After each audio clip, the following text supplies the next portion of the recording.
What is going on, YouTubers? It's the Natural Born Thriller, and welcome everyone to Being the Asylum. This will be episode 269. It's a sex thing. So, here with me is the Omega Red and the True Jaybird. What is up, guys? It's 6'9". Oh shit! That's right. That explains the thumbnail. What was the thumbnail again? Well, the thumbnail is that winter is coming. Winter's It's coming. coming. Clever, smart, clever. And also you see winter, Kaylee, who was winter, so she's coming, You should. she's You know, we coming. should have played. You should have What? played that intro. You should have played that intro again. 6'9" me, Don. 6'9" me. Oh no! Oh god! I would, but I'm sick of Don Palace now. So You're just now sick of him. well, I've been sick of him for a while. I can say for a while, but yeah. I think you're also tired of the whole Don Callis and Kenny Omega non-ending feud. Yeah, especially after on winter is coming. It's one of those things at this point where it's like, I have to be honest, right? I only saw a few things that happened in Winter's Coming, so I have to be honest about this whole feud for a minute. I mean, people say Brock Lesnar Roman Reigns is the never-ending feud. I feel like that's more like Don Callis Kenny Omega at this point. Why did they still feuding, bro? It's been what soon to be 3 years. Come next month. Like what the fuck are you doing? Jesus Christ! Oh, it's unbelievable. It's unbelievable. Don't worry, you don't have to worry about Don Callis coming. I don't want to. Well, what about Triple But, Toes McFinger Bang? Oh god. Oh god. yeah, for a reason he wasn't on the show. He wasn't coming on the show. Well, come on. What about Maddie and Nikki? Didn't you love seeing them? Oh, god. No, and we're gonna do Winter's Coming. When we get to it. But first, Well, for me, winter already is here. and yeah, for me as well. Obviously, it's they said AEW saying Winter's Coming. Winter Bing came. Weeks ago. Well, I mean, winter has already came here when I almost went into a ditch. Damn. Icy roads and the car almost slid right into a ditch. That's how you know winter is definitely coming, or already is here, I should say. Yeah, winter came. But yeah, I never understood why did it name a show "Winter is Coming." I actually never understood that. It's based on Games of Thrones, of what I heard. Yeah. Jesus Christ, Tony's also a Game of Thrones mark. I guess so. Nothing wrong with Game of Thrones, but Jesus Christ, he's even a mark for his own TV shows. Or his favorite TV non-wrestling. I've never watched the show. To know what the big deal is. It's a good is show. about. I'm not going to trash it. It's a good show. But. Yeah, I'm pretty sure it is. Yeah, you know what? Yeah, we should have an AEW show called AEW Invincible. There you go. AEW Invincible. Well, they are invincible because they can do no wrong. We should have AEW. We should have the Big Bang, the AEW Big Bang. What? Well, that should be the preview yesterday of what was World's End. Yeah, to be all elite, you have to be. Well, come on, you don't like that name AEW Big Bang? Oh, come on, we have Kenny Omega on the main event every year for that show. Oh boy. Yeah, and that's well call himself AEW Big Bang. For Dynamite, whatever. Yeah, since they do reruns of what I remember, they always do reruns of the Big Bang Theory before we see Dynamite. Yeah, they always did. Yeah, that could be Austin Theory's new name, Big Bang Theory. There you go. Big Bang Theory. Well, the one Big Bang Theory of theory is that he's the masked man. Yep. Yeah, I have a theory. About that. But then again, you have some people saying, it could be Montez Ford, it could be Chris Jericho. Oh, jeez. There is some people who genuinely believe it might be Chris Jericho. They're gonna milk it out until January when he finally. That's gonna be that's gonna be disappointing. No, imagine he unmasked to say, "Hi guys," like, "Oh no." Yeah, isn't that what his contract starts? Like, isn't it in January? Like sometime in January. Yes. Yeah. People actually think they're gonna milk it out until then, and they're gonna reveal it to be Jericho. And it's gonna by the way, did you see that promo freaking Braun Breaker cut? Monday Night Raw. Yeah, way better than any Cody Rhodes promo this year. Why are you always saying that? Stop. Because he fucking sucks. That's why. By the way, funny you say Cody Rhodes because Cody Rhodes and Roman Reigns was actually at the Game Awards because since they're part of the Street Fighter movie, they had all the cast there. Yeah, they had all the people.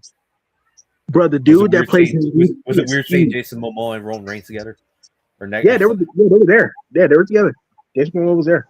Side by side. Oh shit, I gotta see that. I don't know if they were. I don't remember if they were side by side, but they were definitely together. Like they were in. All the cast members were there. So, but yeah, I mean the Game Awards is starting right now. Well, I thought Roman said he was never going to team with Cody again. Oh god. Well, they're teaming up in a different way. So, in the movie. Well, we'll see what's the better movie tag team, the Zebros or Roman. Oh yeah, the Zebros or Guile and Akuma. Yeah, we'll see. Yo, by the way, the guy that plays Zangief, he is huge, bro. He is huge. He looks like Zangief. Oh, the she. Oh, okay, yeah, I think I think I know what you're talking about. Yeah. Yeah, you gotta look up the actor who's playing Zangief, bro. He is huge. Oh, got Does he look like he could eat Cody alive? He looks like he could probably eat Roman Reigns alive too, like because he's taller than Roman Reigns. Damn. By the way, Yes. I saw a screenshot. Apparently, they showed Jason Momoa as Lobo for the. Oh yeah, I saw the Supergirl trailer. I saw it. Looks like a pretty good movie. I got to be honest. Yeah, it looks cool. Yeah. We'll learn about Supergirl's story. Yeah, finally Supergirl's gonna have a movie. That's good. That's good. Well, since it is 6ix9ine, I got to go add some more fun topics. They have an already long list of fun topics. I know. Yeah, boy. But they relate to 6ix9ine. But back to to honor 6ix9ine, I'm gonna play one of his songs. Oh God! Oh no! Oh no! That's not. Please don't. The time Robert actually was like, you know what? I think I'm gonna quit my own podcast. I'm gonna quit my own show. Please don't. You know the fact that he represents my neck of the woods is insulting. Yeah, when he calls up the king of New York. Get the fuck out. 6ix9ine actually from Brooklyn. You know the rapper. Maybe. I don't know. Maybe, yeah. Well, I heard he's part Colombian, but I don't know exactly where he's from. He's probably from New York, maybe. I don't know. Or maybe he moved there when he was younger. Oh, fuck. Bushwick, New York. Bushwick? Right. Where the hell is that? It's right by me. Oh, damn. He's literally from your neck of the neighborhood. Literally on your neck of the woods. Oh my God! Robert and 6ix9ine brothers. What? We'll keep away from me. For all you know, Robert, you might know one of his family members. You just don't know about it, or they're just too ashamed to admit that he's family. Too ashamed to admit it. They probably are, yeah. But keep them away from me. Yeah. What would you do if you actually met someone like, oh yeah, that guy, oh he's my cousin? What would you say? If you actually knew someone, you said, "Oh yeah, that's my cousin." I was just pretending he ain't my cousin. I don't know who he is. Well, I'm not saying he's your cousin. I'm just saying, what if he's someone you know is cousin? Oh. I feel sorry for you. I highly doubt he's gonna take offense to it, guys. I mean, nobody likes 6ix9ine anyways. Man, it's Smith. All right. All right. I was gonna say the Masked Man. You gotta find this playing, guys. I was watching some reviews of that on Raw. I couldn't believe what I heard this, but because of the Masked Man, apparently the Masked Man is LA Knight. Wow. What? No. Wait, hold on. How is he the Masked Man if the Masked Man attacked LA Knight? Because it's not LA, bro. It's Eli Drake. It's a totally different person. No, it's Max Dupree. It's the return of Max Dupree. It's Max Dupree getting revenge. Yep. Oh my God, man! Just why the rest of community couldn't get any stupider. It's the multiverse, Robert. It's the multiverse. Well, I heard I got laugh after hearing that. Like we just saw got cursed up by the Masked Man, and on top of that, the Masked Man cursed up Mysterio, and that came out for the not so much saving him because it was the damn very done either way. Well, I mean, if you want to think about the wrestling community being stupid, have you heard of the wrestling conspiracy theories? Obviously, yeah. No, I'm talking about like a really stupid one where people thought that some wrestlers time traveled to the past. Oh. What? Yeah, I'm not even kidding you. I watched a video called Wrestling Conspiracy Theories Iceberg or whatever. And literally one of the entries is like, "Oh yeah, well this wrestler time traveled to the past." I'm like, "What?" Yes, he went into the bathtub. The time. And traveled back to time. Or the DeLorean. Yeah, I think it's great. DeLorean, let's say. Morons. yeah. You're more Ellen awesome. Knight's a masked man. What if he is? You know what be is? He's not. Let's No, trust me, not. he's not. I know who it is. I know who it is. Bam! Yo, it's me. It's me. It's DDP. And you get Well, that'd be redemption. possible, but yeah, I doubt that would be him to either. CM Punk, you never saw it coming. Yes, you never saw it coming. Well, I'll Bang! tell you this. Well, I'll tell you one thing. I didn't see the burial they had on Raw coming. You know, Yep. No, guys, maybe. I know who it is. I know who the mask guy is. It's Mr. You Get Nothing. Oh Jesus! Oh, jeez. Oh, also another speculation or people thinking, that's not, Austin Theory. But by the way, it could be anyone that's playing the role of being the master until we get to the real reveal. Because remember, they just retribution. The people that are in the being retribution was not really, those people that was in retribution. They should use, whoever they want to use, and then they reveal the real person. That's basically how it works, how they do things. Same thing with Aces and Eights. When they had these two big, four big dudes who had this thing, and Yeah. then and those guys, whoever those guys were, they turned out not to be a part of the the original faction of the Aces and Eights until we Yeah. get the real reveal. And they want they want to say yeah that one was Doc Gallows. No it wasn't. they didn't know who they wanted to be until later on we get to who ends up being. So People yeah. actually Yeah, thought it was going to be. so the original mask man is going to be Lexus King, and then a few weeks later it's going to be Austin Theory. Yeah. Yes. Actually, you know what? I know it is. It's Britt Baker. She's making her debut. Wow. Britt Baker. People actually thought it was Buddy Matthews. Buddy I mean, Matthews, who's on the contract with AEW. I wish. But yeah, he's in contract with AEW. And I'm That'd sorry, be cool. he's too buff to be in that outfit too. So he can hide those muscles. And also, I don't think he's that tall either. No, he's not. Yeah, he's like Neville. Like he's buff, but he's kind of short. Yeah, now say he's a little taller than Neville, but at the same time, yeah. Yeah. But people also was the reason why people say it's not Austin Theory is it could be someone it could be Montez Ford, whoever. God damn it! Because they're judging on the shape of his ass. What? What did you say? This is where it comes to now. So they're admitting that Austin Theory has a nice ass. Is that what they're saying? No, I think he's talking about Montez Ford. Montez Ford, I'm pretty sure that's reserved for Bianca Belair, just to let everyone know. Yeah, that's reserved for her. Yeah. Just like her ass is reserved for him. Like, God, Yeah. That is a weird way to like trying to figure out that's Montez Ford. Yeah. By looking at his butt. And no, it's not Montez Ford. It's good because people like him don't deserve to be in the group. Oh no. Oh God. But either way, we won't get to the real reveal until we get to Raw, to the first Raw of 2026. So. Yep.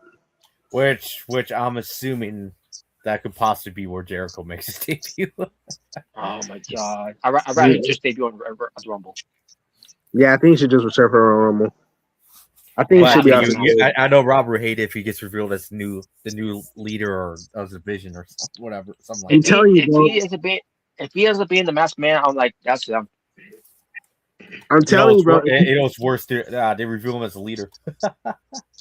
I'm telling you, bro. If he unmasks and he says, "Hi, guys," I'm like, I'm done. Fuck you. That's the best thing. Fuck you. Well, if that happens, all I'm gonna say is when it comes to Braun Breakers, Bronson Reed's, and Logan Paul's wrestling careers, it's over, automatically over. He's gonna call it the learning vision. The learning vision. Oh, the vision tree. No, the vision tree. The vision tree.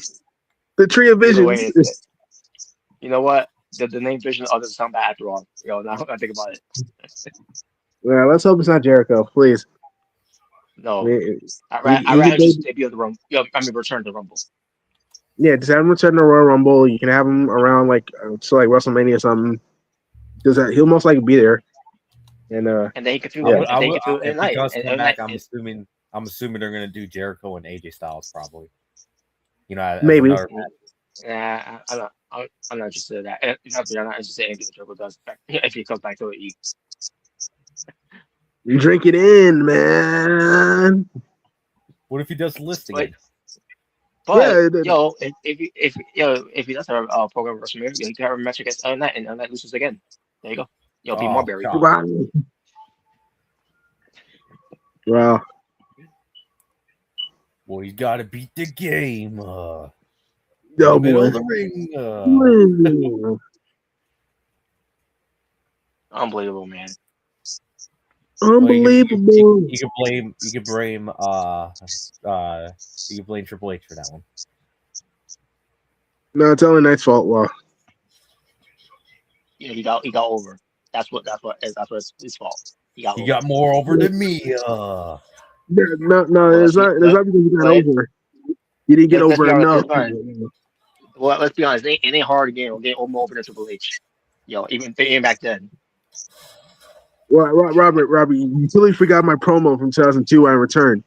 Just in case you've forgotten, let me remind you on who the hell I am. I am the game. And you can bet your ass I'm back. That's classic, man. Well, it was in New Year, too. It'll be the worst thing ever then. Oh, God. Wow. That's the same year we got Triple H and Shawn Michaels. Come on. Home made that WrestleMania. I mean, yeah, he did, but let's not forget who carried that match. Wow. But I did see a video of someone analyzing the Reign of Terror. So yeah. Did you ever see that video? By the way, I think I might have seen it in one of the group chats where someone actually talked about the whole Reign of Terror, like in a full video. Yeah, I might have seen like a video. I may have seen some videos talking about it. I think it's from Wrestling Bios. Yeah, that's the channel name, Wrestling Bios. Oh, I watched that. I'm subscribed to that channel. Yeah, I like that channel. Good guy. He makes really good videos. In my opinion, he does. Yeah. Make really good videos. Hey, I like his videos.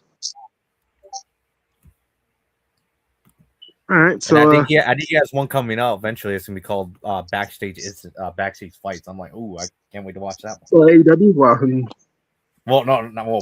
Well, I mean, that's probably gonna be brought up, but I think he's meant just wrestling, pretty much just backstage fights and wrestling in general. Oh, okay. Yeah. All right. Like for example, Sean and Brett, one of the more famous ones. Oh yeah. Mm-hmm. Yeah, we know about that. You've been having sunny days, my friend. Yeah, I remember he was pissed off about that. Yeah, either way, we'll see what happens. What comes to the match, the match man, and we'll see what happens with the night too. If he's gonna be released. I reports, he's gonna get a big push, in 2026. Yeah, same thing with Finn Balor for 2025. Well, this thing. Oh God. Oh yeah, that's right. It didn't. Did someone say Finn Balor's gonna get pushed? Yeah, someone said that for Finn Balor last year. Yeah. Yeah. I must have missed that because I never thought they were gonna give him pushed this year. Look what they're doing with Finn Balor. Exactly. They're doing more with Dominic and Liv, really. I'm gonna say I think they misquoted that the big push for Dominic, which I'm not against still. Yeah, that was the wrong member that they chose for Judgment Day. To it was really Dominic. It was really Dominic. Yeah. Oh, that meant Dominic was the wrong member to push. I'm like, oh, come on. Stop. No. I'm saying like it's whoever said that got it wrong. I'm saying whoever said that got it wrong. Oh my god, man! But yeah, but like saying like Ryan Nemeth is gonna get a big singles push in TNA. Yeah. No. My big brother. My big brother. Yeah, they're idiots if they even did that. Oh man, I don't get this guy. We're gonna have him win the Call Your Shot Gauntlet next year. Wow. Oh god. Well, remember he was like third final in that match or fourth final either way. That even that's ridiculous. Like really, you're really teaching this guy lesson to the end. Well, yeah, shit, well, in that case, you might as well pockets win the Continental Classic. Fuck it. Oh god. Well, he did beat Roger Strong. So. Of course he did. Of course he did. Of course, I saw the match wasn't bad, but at the same time, like, Roger should have won. There you go. Roger should have won. Roger should have won. And to be honest with you, if I was booking AEW, I probably would have him win the whole Continental Classic. I don't give a shit what anyone says. Oh yeah, Roger. Him or Kyle Fletcher are my two. I would actually have win the Continental Classic. Mm-hmm. Yeah. Which, by the way, I saw Kyle Fletcher had a match against Mike Bailey, and I actually thought it was a pretty good match. That was a damn good match. Really good match. And we'll get to to that when we get to it. When it comes to everything else on the show as well. Though I don't think Cordes can be very happy about the winner. No, he's not. No, he's not. I saw that. I'm like, well, Cordes not gonna like this one. He's gonna be mad that Hong Kong Fooey won. That still surprised me that he hates Mike Bailey more than Orange Cassidy. Like what? He put him in the same category as Kenny Omega. Being he's like version 2 of McFingerbang. He hates him as much as Kenny Omega. What?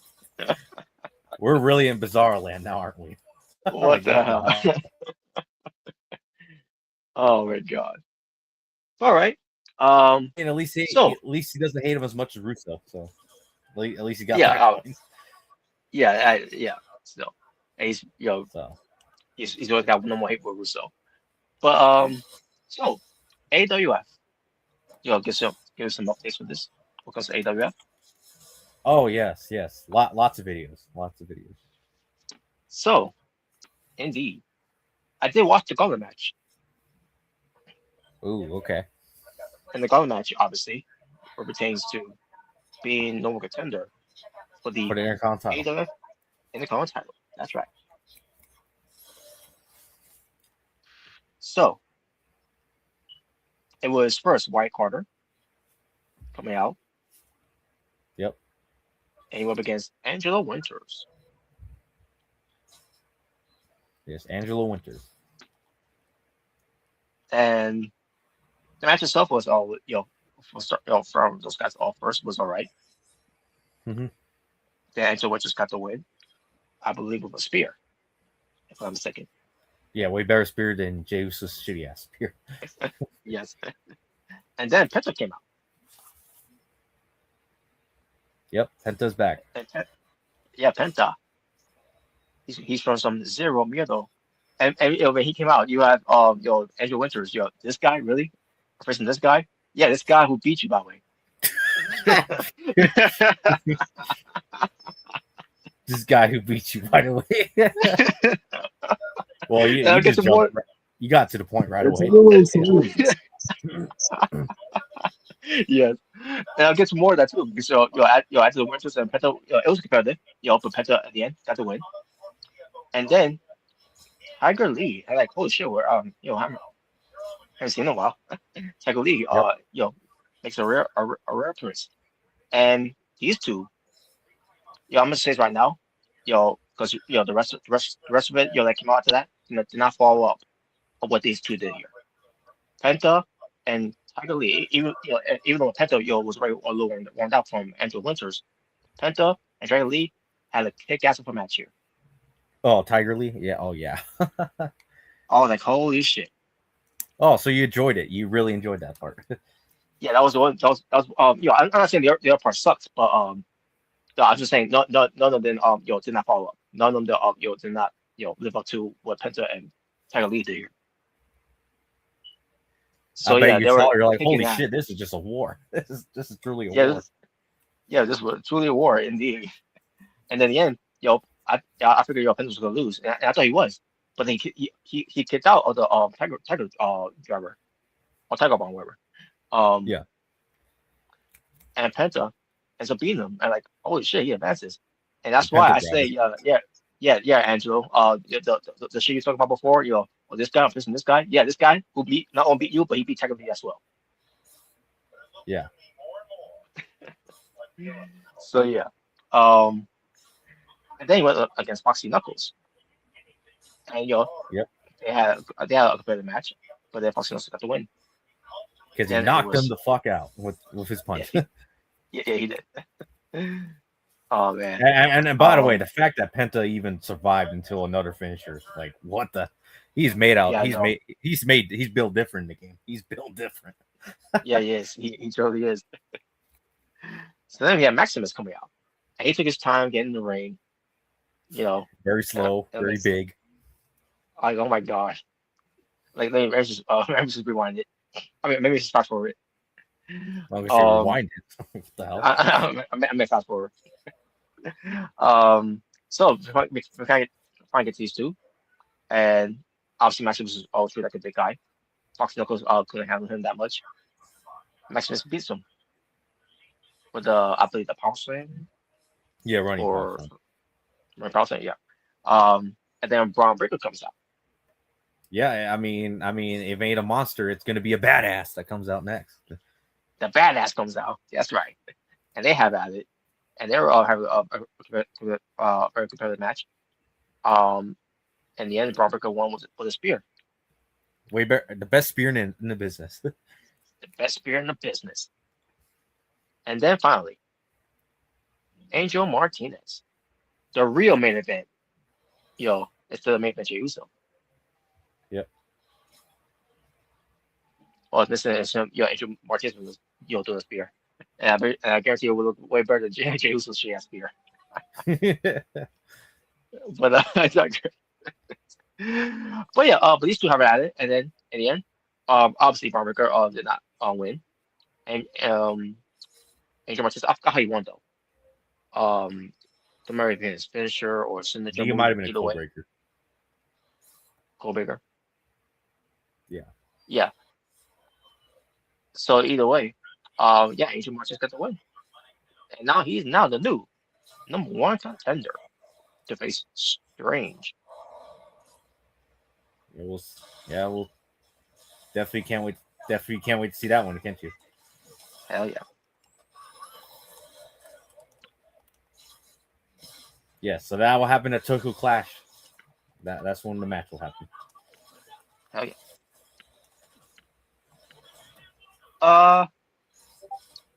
I guess I don't remember if we talked about this one, but Omega versus Wonderful O for the in the Legacy. Yeah. I don't think we talked about this one actually. Yeah. So, Wonderful O, first of all, he got the the glorious entrance, but he also got the Ravishing. He also got the Ravishing Rick Rude theme. I mean, you don't like it? The one that game. The one video game. I chose because they can't use his original one that he used to use. But I watch this like Wonderful O, like you gotta be the most irritating guy I've ever seen. Making that entrance. Make it so look like you really are Ravishing and wonderful, are you? I mean, if the Messiah Seth Rollins' entrance was in the game, I probably would have given him that one. But you remember that entrance for Seth Rollins when he was the Messiah? Yeah. Mm-hmm. I wish I would have forgotten about that, but that's how I I'll love watch it. Hey, it. just be I love it. you know when he turned heel again, just be glad he didn't go back to being the Messiah. Yeah, he should get rid of Braun Breaker's side. Oh boy. Yeah, Braun Breaker. Someone should have said, "Damn, Murphy, when did you get taller?" I think it's great. But yeah, but there, this is a very good match that they had. Yep. I was looking for, I was looking for, A Omega to pull away, Okay. and sure enough, he did. Now, obviously, it took him, a lot of tombstones, to do so. Because one of our old ones stayed down, especially when it He comes to doing it apparently he on the loves outside. AEW so much he wants to be like Will Ospreay. No selling. Yes. So yeah, but yeah, he did a tombstone also on the outside as well, and even that wasn't enough for him to stay down. I bet you saw it. You're like, okay, too much no selling now. Is that what you thought of when you saw that? And pretty much, and what if all one stop fighting back? Because finally you all got to win, and like good. And yes, that was the final match for this week on my block. Yeah, yeah. So now let's get to your block, Robert. Yes, but before we do, Yes. we got to a PWTF match here. Which obviously, it also has my block as well, but I saw something else here. That Natural Born Thriller versus Bronson Reed, and like what did I do to be in his match? Like, What do I do to be this match? You're fight hey, bro, champion, what's good? aren't you? What you were saying? No, you were saying Omega again? I said, well, I mean, I thought you were a fight champion. I mean, I am obviously. But I was like, what is this gonna be a punishment for me? Like, am I gonna get a tsunami for some reason? No.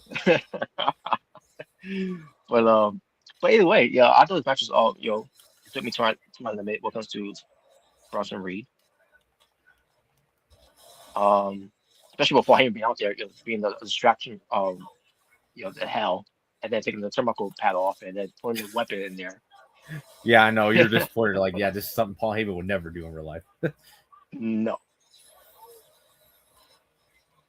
I mean, what would have happened in real life? There would have been a ref bump, and then he probably would have low blowed you, and yeah, that's probably what happened in real life. Probably, yeah.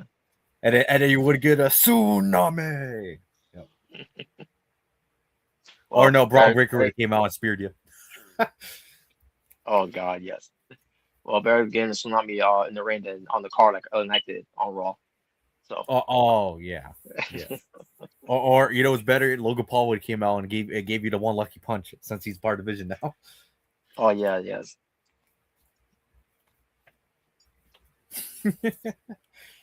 Or the Masked Man would have came out and attacked you. At least that didn't happen. Mm-hmm. Oh man. But in the end, I just continue my my winning ways because that's what got win over Bronson Reed. Yep. You beat him. At first I thought I was gonna lose because he was kicking my ass. From the beginning. Well, come on, you work better with the big man. Wow. I mean, I do obviously. I mean, look at that match. I have the team there for example. Oh yeah. Boom. By the way, you think that if Demon and Bronson Reed had a match, they would have collapsed? You think the whole ring would collapse? Oh man, well, it depends. Does the game still does that? Yeah, they still do it. I think you have to have two super heavyweights in the. Oh in yeah, the obviously. Yeah.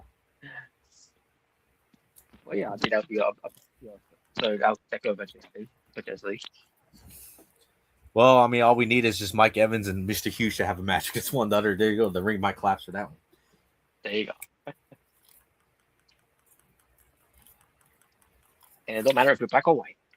Just saying. Doesn't matter if you're black or white. Wow. But I digress. All right. So now we got that match over. Now we get to the draw block for the PWTF Legacy, league size, let's say, for the Blue White Legacy tournament. We have he is pretty deadly. Robin Garcia. Oh God, yeah. yes. This I guy. love it. I love it, by the way. I thought about giving him a fancy mustache, but I'm like, oh no, we're just gonna keep him clean shaven. Fuck it. I actually legit thought about giving him like one of those like 1900s mustache. I didn't what type of mustache, the curly mustaches. Oh God! I was about giving him that, but I'm like, nah, never mind. We're just gonna keep him the way he is. I mean, he's Italian, so. Yeah. But yeah, but instead of him being pretty deadly, he's the corporate deadly. Since he's part of this corporation with Bruce Wheeler and he kept running away, by the way. But yeah, he went against his former partner, Roy Kawada. Mm-hmm. And they had a competitive match. They both bled, by the way. First was Robin Garcia. Don't remember how he bled. But I remember him bleeding. I believe from the outside, I think it was. But they were having at it, and they was trading blows to one another. And then finally, in the end, Robin Garcia, he hit the curb stomp, which that ended up busting him open, to where he couldn't kick out anymore. So yeah, Robin Garcia got the win. Yeah. Unfortunately, yeah. Yeah. So then we get to Mr. Huge versus John Lawley. 2 former members of a group. Of the Huge Enterprise, yes, that's right. But now Huge is part. Yes, because now Huge is not part of another faction of the corporation. And John Lawley is just teaming up with Anthony Adams, who's now out action because after having that tag team match that he's involved. And from the sounds of it, I guess you might as well just make Anthony Adams and John Lawley baby faces after that. Those fighting performances they did against I guess so. I guess so, yeah. Yep. So as far as this match was, John Lawley was bruised up. Welts on him. Was it really a fair match? Oh man, sort of. John Lawley tried. Fair at all? He tried, but Mr. Huge, he's just huge, man. You can't. There's no way to bunch this guy. Well, why do you hate him so much? Why do you hate John Lawley so much? Why'd you put him in this match? Nah, it's not that at all. It's just that you guys got to show. Remember, he's because of that performance from the tag team match, after all that happened, he's got to showcase what he can do in singles match here too.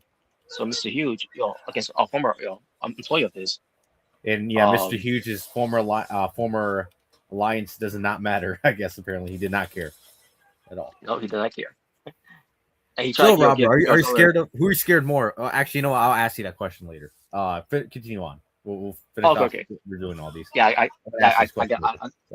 think you go with this. But yeah. So yeah, as far as this match was, Mr. Huge won.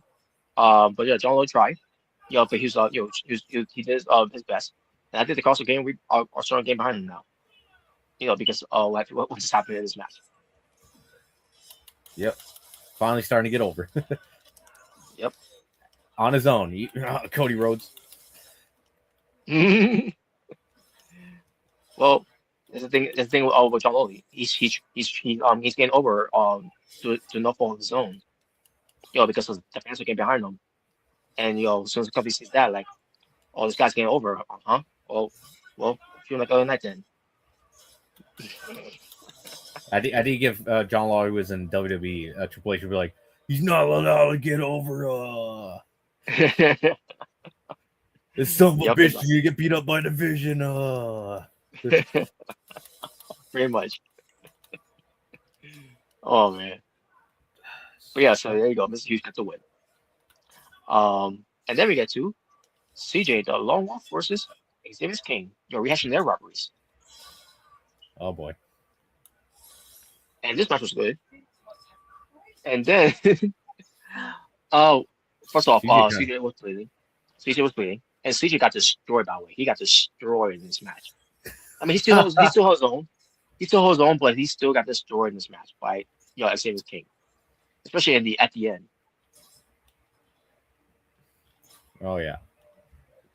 It wasn't bad, like John Lowley. Because John Lowley, he got, was getting his ass kicked like he owed Mr. Hughes money. Yeah. So, to add insult to injuries here, Xavier's team went for the Styles Clash and won with it. Yeah, I bet you couldn't believe that. You're like, holy shit. I could not believe that. Not only he's bleeding, not only he's getting his ass kicked, he got GTS earlier as well. But he got Styles Clash and lost to the Styles Clash. Jesus. My God. Well, CJ, he did not have a great opening to this Bray Wyatt Legacy tournament at all. Nope.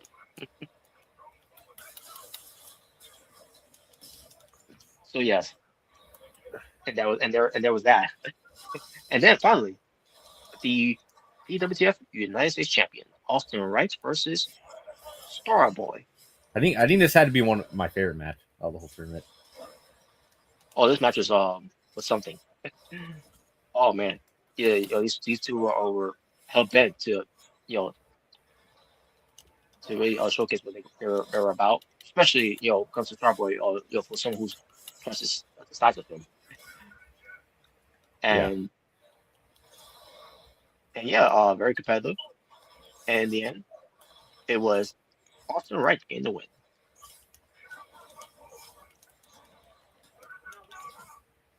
So far, Austin Wright got the win. The United States champion. Yeah, so far so good for Austin Wright here so far, man.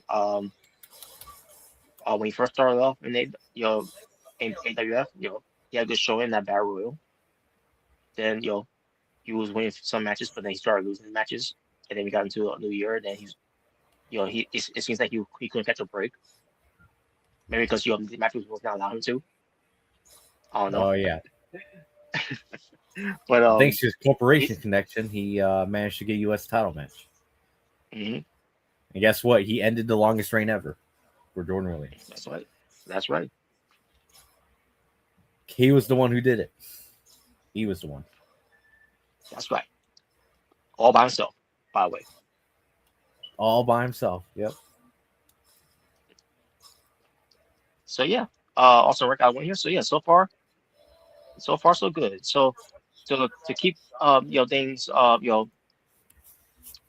date when it comes to this, Strange beat the King William. So he says 3 points, right? Yep. So I'll go through it. So yes, the Strange has 3 points. JKP has 3 points. Hunter Wheeler for Robert, unfortunately, has 3 points. Yes. And AA Omega has 3 points. And on the AWF block, the PWTF block, Xavier King has 3 points. Mr. Huge has 3 points. Austin Wright has 3 points. And Robin Garcia has 3 points. So it's kind of funny when you think about all three heels. all four heels won the matches for your PWTF side. Wait, I'll go. Let's say it. Okay, never mind. All right, so actually you're right. Yeah. Well, then again, I guess Starboy's technically heel, so technically it was a heel versus heel match for him and Austin Wright. Yeah, some of the also people are taking it into Austin Wright, so this could be a big chance that he's going to be maybe somewhere down the line turn babyface. Yeah. So, what does that lead for matchups next week? Well, I'll tell you. So next week, I'll start with the AWF one for next week. All right. Yes. So we'll go through the winners first, then we'll go to the loser block. So that's going to be more interesting for you. But anyways, for the winner block for the AWF League next week, it will be for the first time ever, because I actually don't believe these two have ever fought each other one-on-one before. I don't believe ever. Now thinking about it, it will be JKB versus Strange. Never happened. Yes. All right. So, Robert, are you ready for JKB to bury your boy? Yep. Not gonna happen. They will. And also, it's nothing. wow. Wow. And also, it will be Hunter Wheeler versus AA Omega. So that's a old feud rehashed right there from last year. Oh yeah. Just the roles reversed this time, I guess you could say. And Hunter will lose. Well, I hope so. And then for the winner block on your side for Robert, this is going to be a very interesting match because I know these two practically had Queen Sleep victories, but I think it's going to be a little different with these two going one-on-one. Xavier King versus Mr. Huge. Holy shit. Yes. I know you cannot wait to see that one. And finally, it will be Austin Wright versus Robin Garcia. Well, Robert Garcia, not knowing you. Nice knowing you. Yeah, I know. And I know they're part of the corporation, but at the same time, nice knowing you. And also, now we'll get to the loser block. So I'll start with my league. It will be the King William versus Nathan Matthews. All right. So, and obviously, that's gonna be this is gonna be heat magnet of a match. You both suck. You both suck. I mean, yeah. I remember they had a match before. I could be wrong, but no. Well, I don't believe they have. Maybe they involved in. No, actually, I think they were involved in the Fatal 4-Way match with no. Probably. That was about it. Never won. Probably chamber match. And probably chamber match too. And chamber too. Yeah, elimination chamber as well. Yeah. All right. It would also be Jordan Williams versus the Wonderful O. Jordan better win.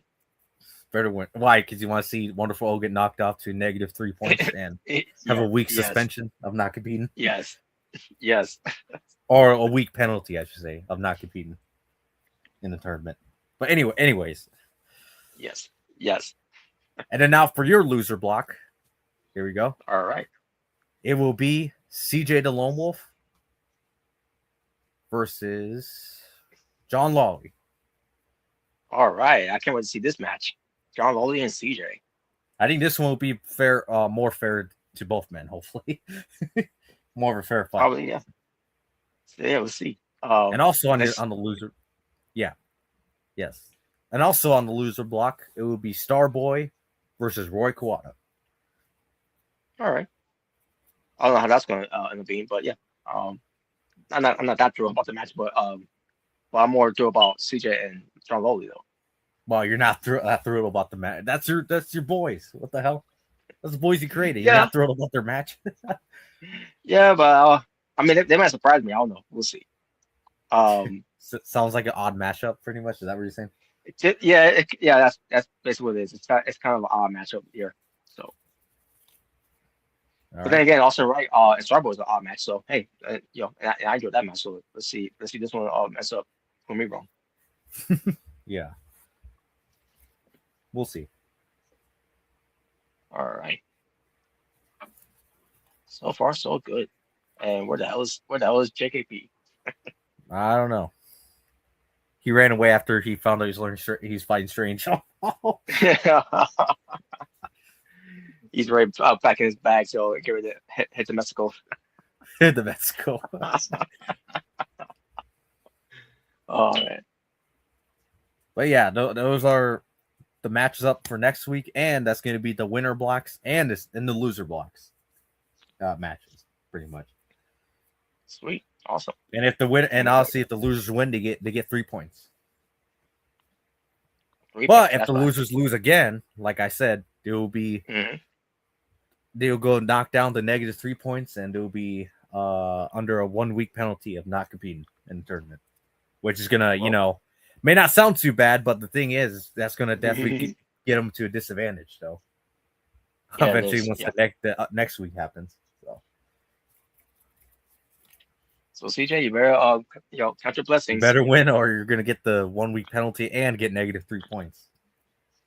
And I want to hear you saying fuck John Lowry. Especially if you beat you fair Hey, and square. yeah, beat your fair and square, you can't be on your boy who cried roof this time. Yeah. But yeah, um, but yeah. So we shall see how that turns out now. Basically, even though I'm interested all the winners facing each other, but I'm most likely I'm more interested in seeing the losers facing each other because of that rule of if they lose, then they'll negative 3 points and be you know suspended for that 1 week. Yeah. Well, not really suspension, more like 1 week penalty. I'm not Well, keeping this. yeah, that's what I meant to say. 1 week penalty, yeah. But yeah, awesome. Yeah. Yes. But yes. So Robert, I gotta ask you. Now go back to this question. Yes, Obviously, your league of the tournament, the winner will face you at the Royal Rumble for your world title, right? that's right. That's right. So is there one guy in that tournament that you're actually more or less afraid of to face, or concerned about to be facing if they were to win? Well, there's two of them. Obviously.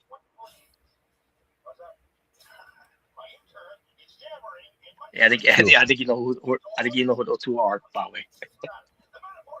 Is it the two that's gonna actually ironically enough face each other next week? That's right. Well, I guess one you have faced before, and he unfortunately has beaten you one time, Oh yeah. and the other one you never faced before. You have never ever, I don't believe, ever crossed paths with him. Surprisingly, what? Actually, no, you have, right? I think you have, right? I don't recall. I mean, maybe in war games. I Oh don't know. I yeah, don't I think remember. War Games was the closest thing, but I don't think ever like on a 1-on-1 match. But yeah, Yeah, never yeah. 1-on-1. Yeah, hell yeah, I'm right. Never 1-on-1. Never 1-on-1. Wow. Never 1-on-1, and that's crazy to think about. Yeah. Holy shit. And it probably would have happened, but then again, we were on a hiatus, so. But it could happen though. In this legacy tournament What would you do if Robin Garcia wins? for Bray Wyatt. Well, I mean he's a tough competitor there. I wouldn't mind facing him either way, but because How mad would you be if Hunter Wheeler wins? well, I don't have to worry about him either way. So You want him to beat the Demon? Oh god. Junior will kill him. Demon will It's not kill gonna, him. not, it's Demon will kill not him. gonna, not gonna. I don't think he's winning. Not because Or him. Or would you rather see Jacob P and Demon go 1-on-1 one more time? Or would you rather see AA Omega and Demon finally have their Asylum Mania rematch? I figured, if that would happen, then yeah, I'll probably something. I'm just saying because. Or would you be surprised at the Dark Horse in the tournament, which is pretty much, the underdog? Strange wins. That could be something. I could be interested in that one. But not much so with Hunter Wheeler. So pretty much, you'd rather see any of those other matches of the winners, or in the winners block than you would of Hunter Wheeler. Yeah, pretty much. I mean, look at the possibilities. Me and Demon could finally have a Asylum Mania rematch, or, which by the way, I never got a rematch for that title. So yeah, that's part of what I still haven't got a rematch for it. But look at me though. Unlike some people in the wrestling industry, I'm actually trying to earn my way back to the world title, not just not beg for it. Yeah. Look at that. See? Look how much Girl Fight showed. See that? But yes, well, So many possibilities. And yes, next week's going to be a pretty stacked week for the tournament. Yeah, hell yeah. Yeah. I'll tell you What's what's more nice. interesting, though, how Strange is going to handle this. Not only he's got tournament to worry about, but also his title. He has to defend his title at Tokyo Clash. The Intercontinental title.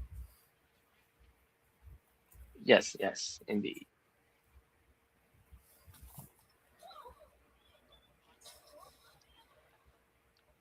But I told you was not excited though. Nice not excited because the way he got buried on TV. Oh gee, oh god. What do you think? Definitely Triple H trying to bury him.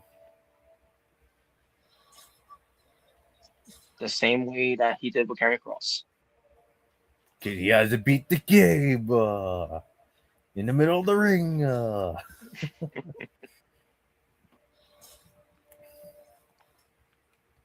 guess this validates Robert's hatred for Triple H, doesn't it? I mean, there's always been there. There was been hatred there before, obviously, but that's never going to change. Did this validate it even more for you? It does validate a lot more. And I want to hear, well, Bruce Pritchard makes the final decision. No, he doesn't. He gets his thoughts about who should go over or not. Either way, what comes to it, because he also has some pull. But at the end of the day, who makes the final decision? I'm pretty sure it's Triple H's final decision. The same Triple H that that saved his career by changing his name back to from Max Dupree, that failed piece of shit project that this man wanted to do. Come on, you don't like Max Dupree? No, it was a terrible gimmick. It didn't really felt like it was him, and you could tell and based on how I seen it, you could tell that he wasn't really into it, no matter how he tried, and we saw on that he wasn't really feeling it, like kind of like how Emma. Remember Emma, the whole Emelina thing? If you don't remember that, well, the thing is, it came and it went away. Basically, if you blinked, you missed it. Come on, Robert, you don't wish we saw Emelina? That would have been better if it was maybe like Eva Marie. So what you're saying is that Tennille Dashwood wasn't sexy enough for you? Wow. Tennille Dashwood is sexy, obviously, but she's of what I know of Tennille Dashwood, she's a wrestler. That's more of someone to be a ballet. Someone like a Miss Elizabeth type of deal. Wow. Hell, even to Lana. Lana could even Lana Lena, but maybe that's what it could have been called as well.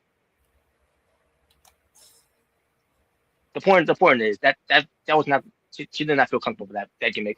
The same thing with early night with the whole Max Dupree, the way they want to say it, Max Dupree. You're Max Dupree. Yeah, I remember that. So yeah, hold on. Jay Bird's saying, I should let you know he has internet problems right now. It keeps turning on and off so quickly. Damn. Jesus. But but by the time I can, we'll continue on with something here. But yeah, so this whole Max Dupree was not going to work either way, and thank God, this man he had to step down because of the allegations came out with him. You couldn't ask for a third time for that either. For and to come back.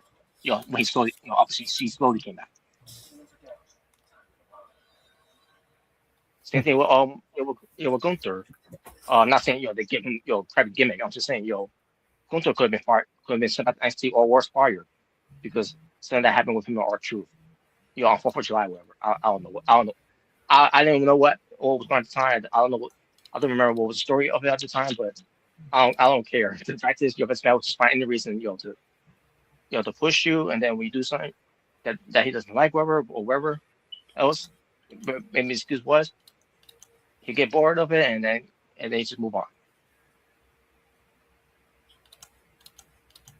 So what's wrong with that? Wow.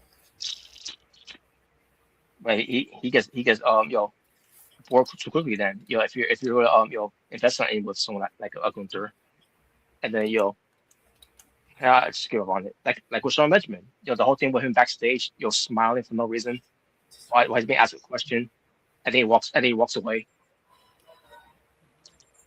No. Yeah. And where it led to? It led to nowhere. The only thing it led to Benjamin is going for that pasta from catering that Tasman makes. Or whatever of his liking that that they have in catering. Yeah. But either way, so yeah, what happened was what was happening other night. I wouldn't get anyone's hopes up. When it comes to other night, getting a push. We're not asking him have a long reign. Just have him be world champion already. Just have to be a long reign. Just give him the belt and say at least he became world champion in WWE. It's the same thing I feel about Shinsuke Nakamura. Just give him a run, and then once you get off him, at least you can say at least he was a world champion in WWE. But we're not getting that. Only guys like Cody Rhodes, and I'm sorry to put his name out there. I know you don't, but I'm sorry to put his name out there. But I'm at this point I'm getting tired of Chris already now.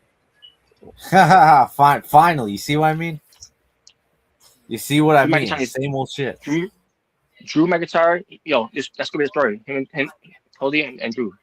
I don't know when it's gonna happen, but Drew needs to win that belt. Why is Cody even needed at this point? Yeah, there's no contract in his to say that that we know. Yeah, not that we don't know. There's nothing in his contract that says he's got hold to WrestleMania. Why? So he can kill the ratings even more. Now I won't go that far, but he probably thinks he's more over than he actually is. Some teachers, and going, whoa, and Cody Rhodes. No, it's just boring. Boring. Wow. All right. Let me see. What's Jay per se here? Oh, never mind. Okay. Sneak peek of Street Fighter. All right. Sweet. What? All right. Yeah. It's something about Street Fighter sneak peek. That's on YouTube right now. All right, cool. But so while we wait till Jaber comes back, I guess we could just go through Winter is Coming. But first, Travis Scott. Oh, well, fuck him. Yes, obviously, fuck him. And I'll tell you why. Because Travis Scott. Now, obviously, he wanted to wrestle, right? When it comes to, see what it's like, that, right, in WWE. Because Triple H wanted him to do something with him. Like he did with, actual Speed. I'll tell you this. As much as I don't like actual Speed, at least actual Speed showed up and actually, was willing to do the work. Oh, unlike God. this piece of shit, this piece of garbage, Travis Scott, when he was giving lessons, to take bumps, whatever, and all that, and then he, obviously, actually, no, didn't want to do it anymore. Yeah, I guess it was too much for him now. I mean, look at the size of him, by the way. Are you surprised? Yeah. I mean, I see Colin Delaney on taking better, bumps in the ring, than Travis Scott, and that's a fact of person. But he looks he's got more of a mass muscle oh Delaney than any day Travis over Scott does. fucking Travis Scott. I mean Travis Scott looks like a fucking twig. And at He looks least like a Twinkie. at least BDC BDE whatever his name is that YouTuber from that they keep showing TNA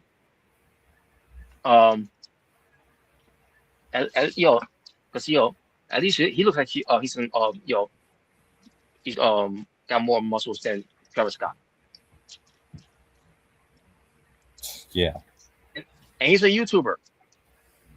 And he's taking bumps, in the ring, more so than Travis Scott did. Not to be, only bump we saw of Travis Scott is that crossroads, which is Cody Rhodes' seat, because that smack him in the eardrum from in the chamber.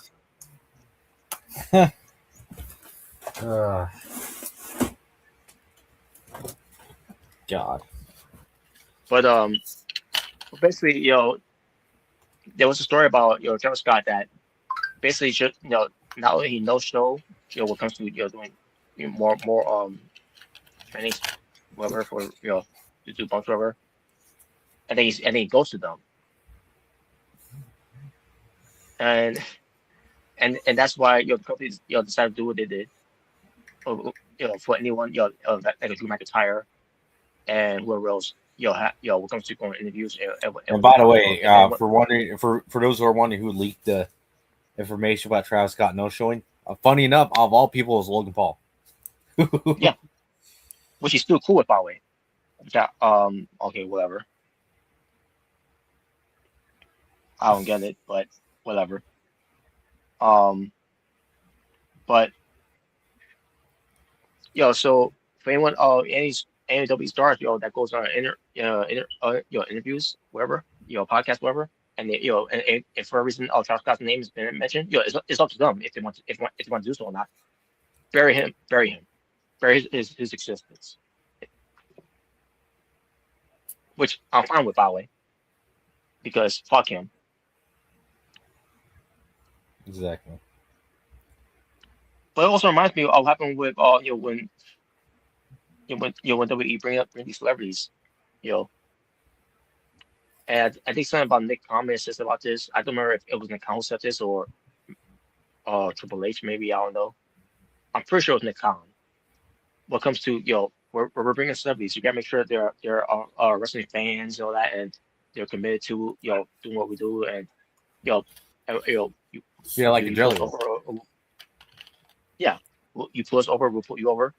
Well, I call bullshit on that, because then you brought in Kathy Lee, to not I just talk about what comes to doing some from Raw from 2014, which was a horrible segment, by the way. Oh yeah. But Kathy Lee, the same Kathy Lee who's bashed pro wrestling for many years, and then and then have her be on Raw on that year, knowing that that she's been trashing WWE and pro wrestling in general. And like, why would you bring? And she had her friend with her too. Could they do a show together with her? I'm like, okay, but what? Why should you still bring her to Kathy Lee? You could just brought her. Again, I forgot who the other one was, but you could just brought her. And at least she was kindly and friendly.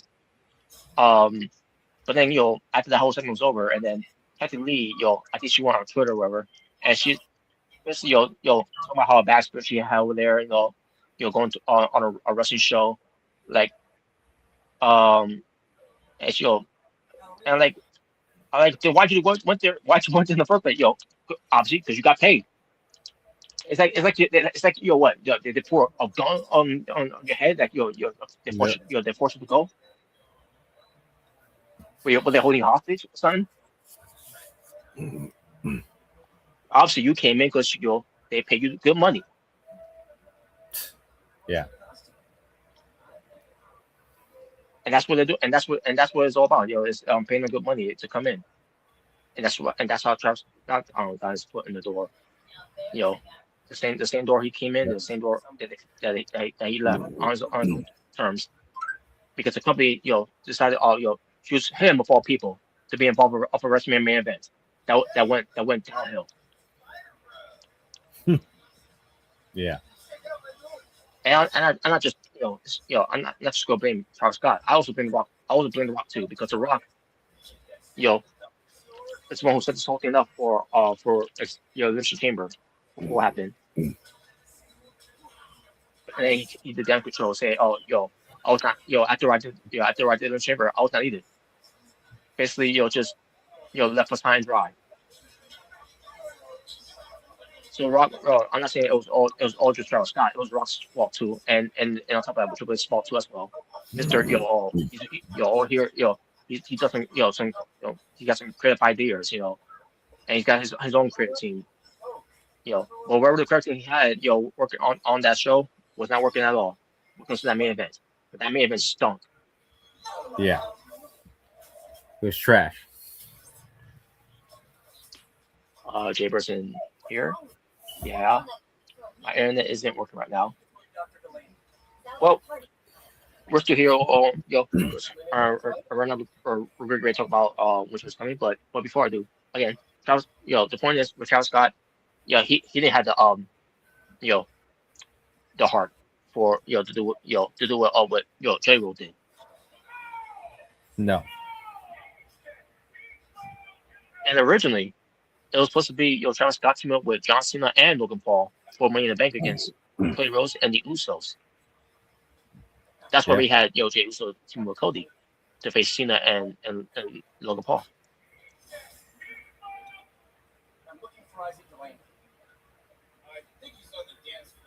But still, it's just unbelievable that they chose the whole people, Travis Scott, to be involved. To be honest with you, I don't think they should involve any service at all to begin with. Just about and it's about you want celebrity to be involved of wrestling, that are fans and everything, and don't hate the business. I'm sorry, but if I recall, there's someone from on the Netflix show, who bashed pro wrestling, even including WWE years ago, and then all of a sudden because now they're partners with Netflix, they want to put this guy over. Yeah. I forgot his name, but I remember they kept when he was at the show, they showed him and why we like I get it because it's probably Netflix telling them to do that because Netflix paying them it's paying them a lot of money, so he had no choice what to do that. But yeah, since that you look at WWE talk about people they could be they'll sometimes look at us as hypocrites. They're the biggest hypocrites of them all. No, you're the hypocrite. Oh, God. But then again, you got other hypocrites too, like John Cena, coming on The Rock, leaving and going to Hollywood. and did you do the same thing? Yeah, enough said. Oh, you're talking about John Cena when he bashed The Rock for going to Hollywood? Yeah. And also, I got to say this too, Bobby, Roman Reigns. Remember that promo with Cena and Reigns for Raw? The contract signing, going to No Mercy. Talk about going to to the Today Show, because you're a part timer, and all blah blah blah. Even though it's part of the script and all that, but still, it was still very hypocritical for Roman Reigns to say that because as you see him now he's a part timer and doing movies. Well, Roman Reigns gets free pass. Oh, God. Yeah, sure. Well, come on, Robert. You don't acknowledge the tribal chief? Oh, yeah, no. I don't acknowledge him, like how people, work just, the ground he walks on. Do you acknowledge him more than Seth Rollins? Oh, God. Well, acknowledgement. He's crept on us, because we have an opinion. Oh, God. He's just like Triple H. Oh, yeah, I forgot. He did say that, didn't he? Didn't he say that? Yes. Yeah, so they both, which I'm, I know that's what they want to. That's what he wanted to. Well, Seth Rollins is married. Yeah, so Triple H was your boy. So is Triple H. Wow. I mean, there's stories about Triple H, about him being gay, With you, wow. unless people, wow, unless people, was just saying that because because when he does those suck it and this whole thing with him with Shawn Michaels, simulating for the remember they had bananas, doing that, Attitude Era days, they had bananas, on commentary, like they're just gonna suck some, Well, we're talking about Vince with that. Come on. Wow. well, I'm pretty sure I'm pretty sure this, could remember this, he talked about some homosexual experience that he had, Oh God. but I digress. But all right, I do want to mention one thing before we get to Winter's Coming, and that is TNA, Turning Point. I already mentioned the show already. When it comes to the results of the matches. The one thing I didn't get to talk about though was probably after the match with the Hardys after they retained the titles from Tyson and Tyreek, and by the way, they call themselves the NXT Outlaws. The NXT what? So the NXT Outlaws. The Yo, NXT the, Outlaws.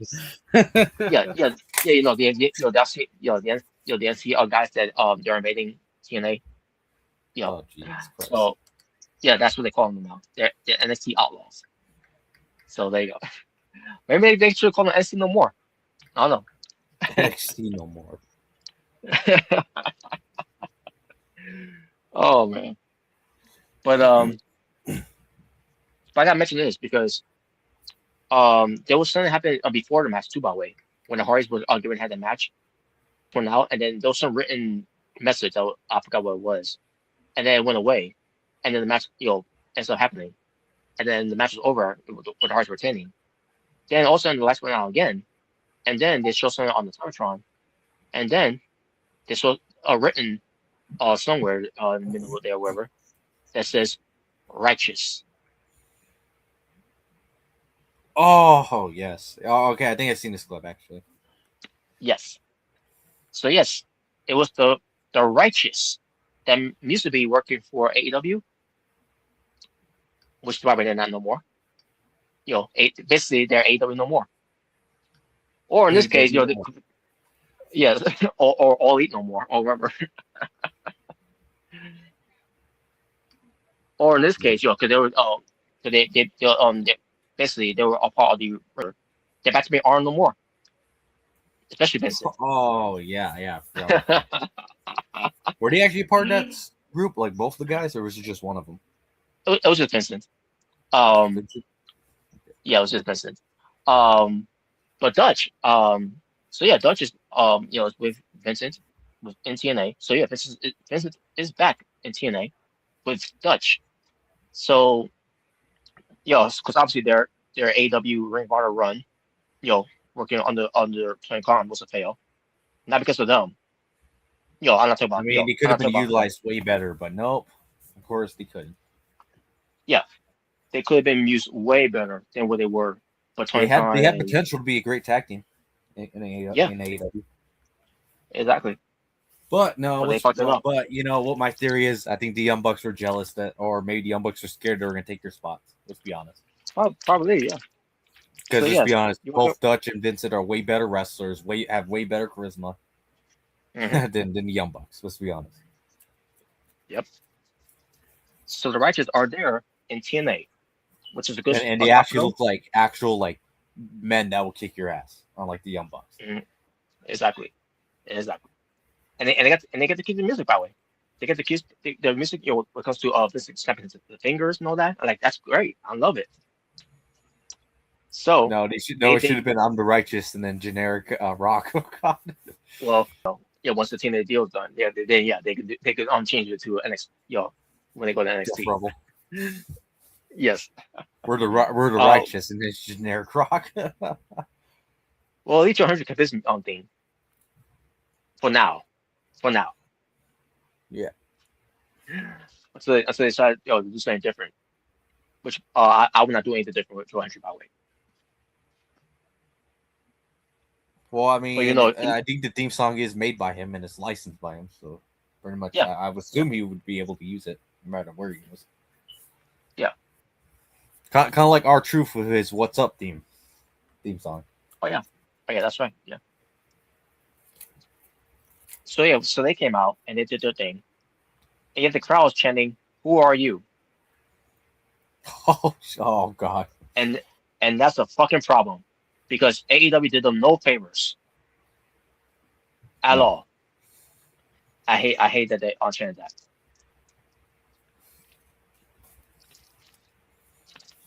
So they get to show them who they are, once when they when they eventually become new tag team champions.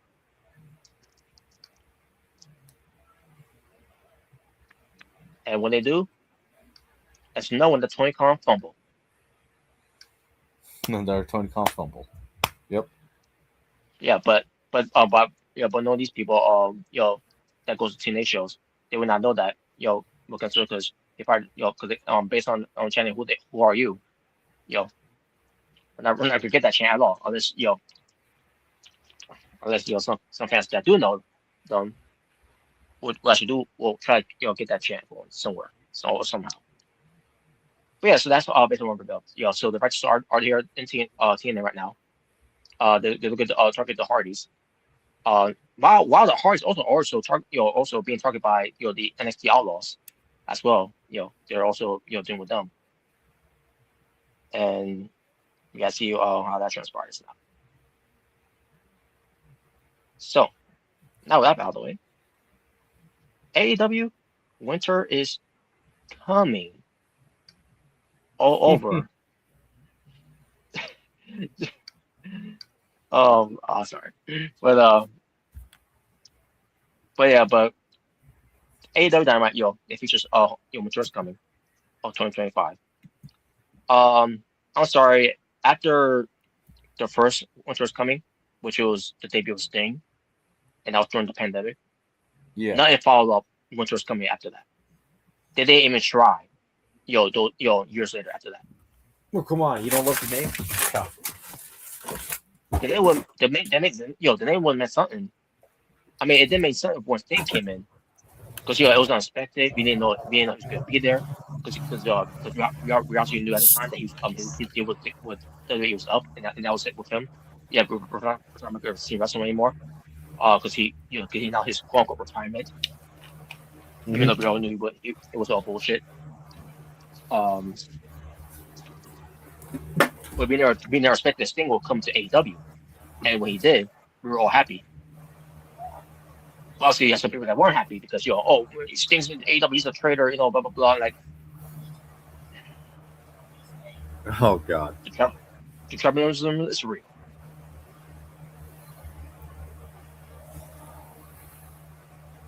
Well, he's a traitor. Obviously, what you want him to do, not wrestle. Yeah. But no, he's a traitor though. But oh God. But yeah. But this show itself, all thing that was great about the show was not just the main event, but also the Continental Classic, and if you thought maybe the kind of new women's tag team champions or something as well, which we'll go dive into it when as we get into it. But they're in. Are you talking about the women's United States Championship, or the women's tag team championship? Yeah, and that's what AEW is going to create that, by the way. Oh yeah! Oh God! Yeah. Oh, the women's Continental Championship. Oh, God. The women's international championship. Oh God, man! The women's unified championship. God, yeah, how pissed would you be if they decided to make an AEW Women's Unified title just for no reason? Just for no reason. Oh, it's probably gonna be awful membership Monday. That's where I think it's going to happen. Unified, and you're just gonna be like, wait, what is unified with? Like, what? My God.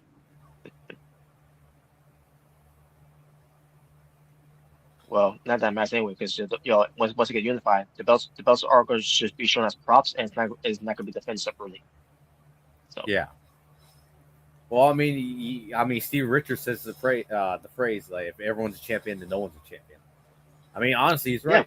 I got to be honest. He's He's right. 100% right. Everyone's a champion, then no one's a champion. There's no meaning behind it. There's no value behind it. There's no prestige behind it.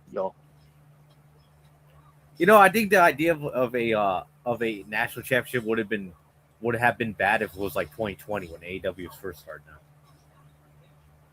Oh yeah.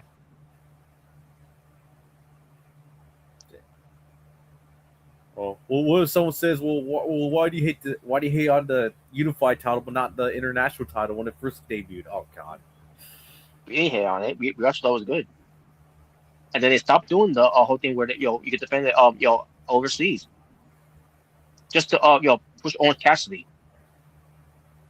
Oh yeah, pockets. You remember that whole thing where Weekly he's defending the title in this open challenge, and then it was not so much an open challenge because they tell us ahead of time who accepted the challenge. Like that's not how open challenge works.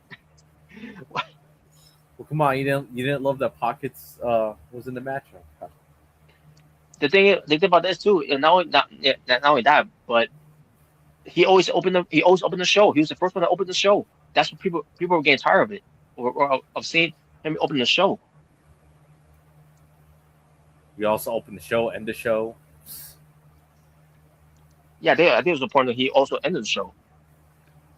Yeah, and and they're going to start with All Out from 2023. The final year that CM Punk was gone, by the way. Well, wait, was that the match between him and Moxley? Yeah, he beat Moxley. It was a main event. Oh yeah, I remember that now. I remember it. Yeah, I know you did not like that at all. Nope. Well, come on. You didn't like that Orange Cassidy was bleeding? Wait, did Cassidy beat Moxley or Moxley? Yeah, he beat was him? bleeding. I think Moxley beat him. I think Moxley beat him. Yeah, if I recall, I think Moxley beat him. Oh yeah, I remember that. Well, come on, you didn't like when Moxley beat Pockets? I did like that, by the way, because I was getting tired of Orange. Yeah. Oh, come on. What about your new friend Green Cassidy? You don't like him? Okay, I remember. Actually, like him. I do like him. Oh, I know you don't, but yeah, I like him. He doesn't do any play kicks. I'll tell you that much. But he acts like a doofus though. The one pocket he puts in is his puppet. There you go. Wait, what noise you about him? Oh right. Not really. I find it entertaining. Orange Cassidy, I did find it entertaining. I did find it entertaining before, but then it started getting too old at this point. And because remember, there was going to do something where he's going to change his character. Where he's going to be taking things seriously. I mean, he could still do his whole thing. He could do his pockets and everything, and with sunglasses, whatever. But he's still doing the play kicks and the play hits and all that. But then he's going to do a running clothesline to the corner. Like I was like, that's what I'm sick and tired of Orange Cassidy now.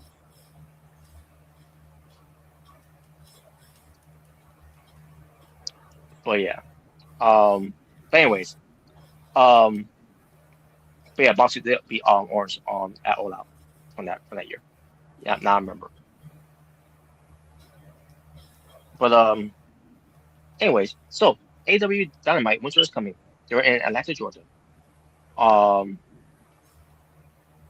So here are the results. The Babes of Wrath, which is Will Nightingale, and Harley Cameron versus the Timeless Love Bombs of Timeless Twin Storm and Mina Shirakawa to crown the first ever inaugural AEW Women's World Championship in this tournament final. Yes. And that's it has 13 minutes and 52 seconds. Now to recap all this, Queen Aminata and Jamie Hayter they lost, I'm sorry, to the Sisters of Sins. And then the Base of Raps defeated Machine Monet and Athena, with Athena taking the info by the way. Because we have to take Monet. Yeah, I did. And the Base of Rap advanced. We had the timeless This, by the way, love didn't bombs. mean anything at the end because she didn't even win the big one, anyways. Nope, didn't mean anything. Which thank God. But So the what they're timeless love proving to bombs. us is that she can win all these titles, but she can't win the big one when it matters. Nope, That's what they're telling us. pretty much. Nah, they should But make the AEW Women's Unified. Oh god. yes. But timeless love bombs defeated Alice Winstar and Riho. Yeah, to Riho. advance. And Well, Megan come on, you miss Bain. Riho? I do miss Riho actually. I want to see. I want to see more of her. I want to see also more of Alice Winstar too. Of who? Alice Winstar. Oh, Alex You know, Windsor. yeah, Alice Winstar. You know, that's Oh, what come on, Orange. Come on, that's Will Ospreay's property. Wow. Yeah, well, he's sharing it to us, so. Here, wow. But Come on, would be challenging to a fight. well, obviously he'll get my ass. I mean, have you seen how he He's fights gonna outside? give you. He's gonna. What if he gives you the Tiger Driver? Oh,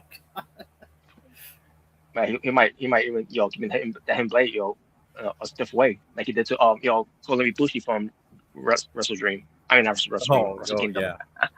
Wrestle No, he's Kingdom, gonna put. He's gonna put your head through the announce table like he did at Kenny Omega. Oh God. But that was a visual. But yeah, Megan Bain and again, Virgin it was supposed to be played before, but she due to an injury she had, she had to be replaced with Maria Shafir. Yeah. And they defeated Ty J. And they advanced. Ty J. And then we had the Sisters of Sin. They lost to the Base of Wrath, and they advanced to the finals. And the Timeless Love Bombs went against, which at this point they're calling Megan Bain and Maria Shafir the Mega Problems. Yep. And not only this was a semifinal match, but this was a semifinal match that had a match that's called Hardcore Holiday Death Match. In other words, Indie Outlaw Mug Show Garbage Death Match. Yeah, I bet you liked. I'm just kidding. I hated it. You think? Let's be honest. Was it really needed? No, it wasn't. Exactly. You think it was an excuse just for them to win? That's what I always felt like. I think it was an excuse just to do some Christmas theme type of thing. But I think so. But you're doing a Christmas show in a couple of weeks. So why are you doing whatever? No, you're Man, Luther came back though. What was that? But Luther came back though. He was just like a Santa Claus. Yeah, and weren't you happy to see him? Oh, I would be, but at the same time, like, this is silly. This is why I like the match even because it just ends up being silly. Now. It's becoming comical now. They turn this women's championship tournament into a comical because of this shit. oh God. Yeah. You want to take it seriously, well, because doing this women's tag team division, and you're treating it like a joke now.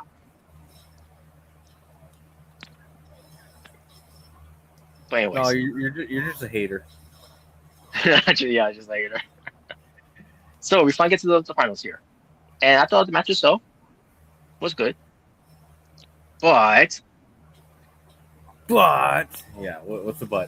Aubrey Edwards, it's got to be the most dumbest referee ever. What the hell? That just came out of nowhere. Because Why you say that though? ain't the rules of a tag team match? You got 10 seconds to get back into your corner, and yet she's allowed. So. Yeah, and yet she's just standing there, like you're watching the carnage of these two teams going at each other, and she's not counting. The two women that are not legal in the match. Well, and then why you call her idiot, not the referee from the Dominic John Cena match? Oh God. Well, he actually knows what he's doing. He's the same Oh, referee. come on! You didn't like it that come on! You didn't think the ref was an idiot when he didn't count the pin for Dominic? Because he was doing his job. Bryce Rensburg. He was like, "Oh, what happened here? What happened here?" Yeah, because he was acting stupid, like Rensburg Or always worse, does. when you'd be like, "Oh, hey, I know what you did. I know what you did." I'm like, "Shut the fuck up." That's another thing he does too. Besides the whole, Yes, he does. You know, he does that too, right? Yes, he does that. I know what you did. I know what you did. I don't have proof, but I don't know what you did. I was like, oh my god. Every fucking match, this guy referees it's the same old fucking shit. And I'll give this other referee from WWE, Seth Rollins, the midget friend there, who's a referee, who always referees his matches. Oh, that one guy, the really buff. Yeah, which good to him, being in top shape. I'm gonna say that's bad when that referee looks like he can kick those guys from Revolve's ass. You know, the college guys. Yes, I'll be honest. Doesn't that referee look like he can probably whoop their asses in a fight? Yes, he would. Yes, he would. I mean, look at the. I mean, remember he showed Del Rio, for trying to tag Sin Cara after Sin Cara dislocated, Mystico, who was the original Sin Cara. Yeah. He was because Del Rio was pissed, that he called off the match because he got hurt with his finger, and the referee pushes him like, back off. Yeah, he was. Come on, the referee's standing up for himself. I like referees doing that. Yeah, I do like referees doing that. I wish a lot of referees do that a lot more often. So you want Aubrey Edwards to beat up I don't know, Julia Hart? Wow. Wow. So yeah, Aubrey Edwards was standing there, watching this all happen, all that, not doing anything. She's not counting. She's not. That's it. Oh, get back in your corner, whatever. That she's just standing there watching it all happen. I'm like, oh my god. I don't blame the performance, obviously. It's referee's job to make sure to keep things in order, and clearly she wasn't doing that. Wow. But the match was fine. I thought it was good. In the end, I was expecting the Thomas Bloodbound to win, but if the basis ref would have won too, I wouldn't have been mad at that either. And they won. They are your new AEW Women's Tag Team Champions, the first ever inaugural Women's AEW Tag Team Champions. Aren't you happy for them? I'm happy more so for Harley Cameron, because Harley Cameron, remember how she started this year, going into a match against Michelle Monet for the TBS Championship, had a little poor performance, but still hang in the match against Michelle Monet. It's kind of ironic too that apparently Harley Cameron's one of her first ever opponents was Will Nightingale. That's right, yeah. That's crazy to think about. Cause I think they mentioned it too, by the way, on the show. That's crazy. So, yeah, that is crazy. And here they are being the base of rap. And yeah, so yeah, I was more happy for Harley Cameron. I'm happy when I go too, but I was more happy for Harley Cameron though. And then the sounds love bombs, giving them support, giving them a handshake and hugs and all that, congratulating them, and I'm like, that's good. I was worried to go turn heel, by the way. I thought they were going to turn heel. Oh no! That would have been stupid. That would have been stupid. But it is, so I'm glad they did that. So. And they celebrated with them backstage even more so. And that was supposed to get as for that one. So yeah, good that they get the belts. Now let's see where they go with this AEW. No, and I talk about the women's here. We gotta see what AEW does with these women's tag team belts. Yeah, Mark ain't gonna go nowhere. Wow. Well, we'll see. I'm no. They're gonna be like, all right, now we're gonna announce an AEW Women's Trios division. Oh no, because remember you got the Triangle of Madness. Holy shit! I can see it now. Well, if they ever do that, well, I'm like, well, I already know who's winning that one. Yeah, I can see it now. The base of Raph and Chris Statlander. Well, Chris Statlander and Will Nightingale will eventually make up finally, and they'll be your trios. The base of rap. by adding Chris Hunter. No, the Beats of Wrath and Triangle Madness. They're gonna have a best of 7 series. Oh god. Yeah. And just like the Elite and Death Triangle, which is kind of ironic. They both had Triangle in their names, but yeah. Yeah, and that's gonna be our own division there. It's like the Harlem Gold Drivers, and and the General. Oh god. Yeah, come on, Robert. You don't come on, Robert. You don't want to see that the AEW Women's Trios division. Oh god. A trio championship in the women's.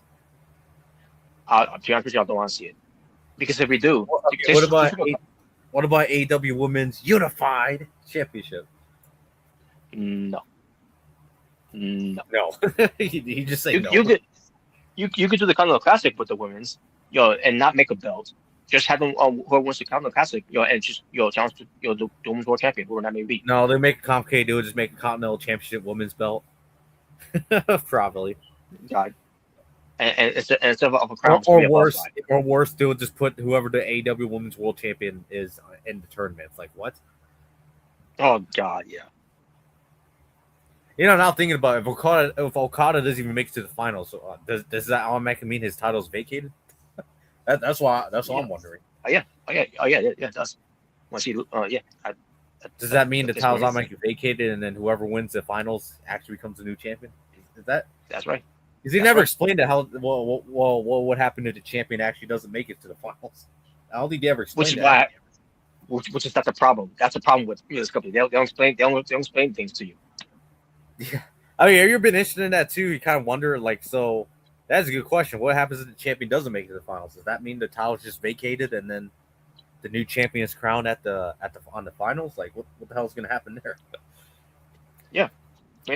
Of the way I see it, yeah, it's vacant. Because no, we're just gonna make a triple threat. What? Oh my god! Yeah, I know you would hate so it. Stupid. You would hate it. That was so stupid. Yeah. My By the god. way, am I the only one that's gonna be mad if they literally have Okada win again? You probably might be the right one. Whoa. I love Okada, but he cannot win another one. Oh, boring. Oh, blada, right? Pretty much.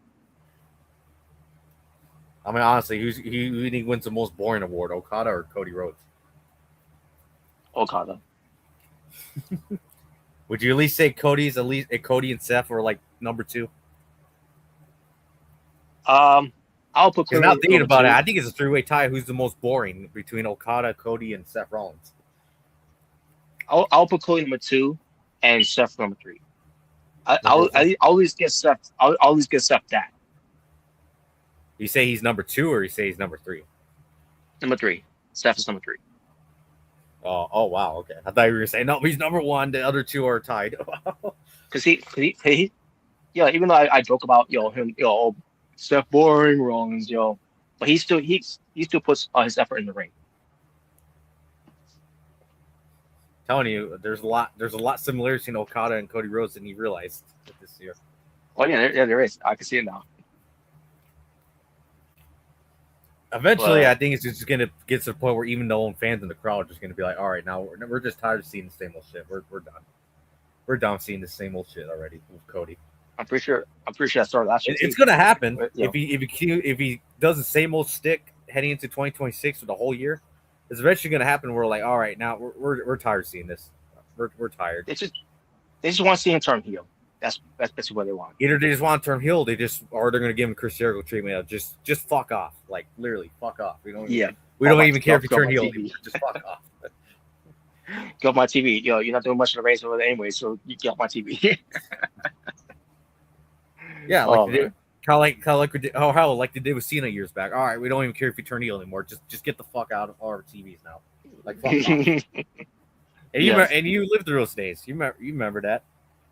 Oh yeah. Maybe at first you're like, oh, okay, I'm hoping Cena would turn heel, but then eventually that is turn. All right, now I don't even care if you turn heel. Just fuck off. The thing is, my thing about that whole thing was that whenever I hear people all say that John Johnson's gonna turn heel, all I think about is WE keep plugging Make-A-Wish that he does, and I'm seeing this. I'm like, how they gonna turn this guy heel? And they're always gonna keep showing this.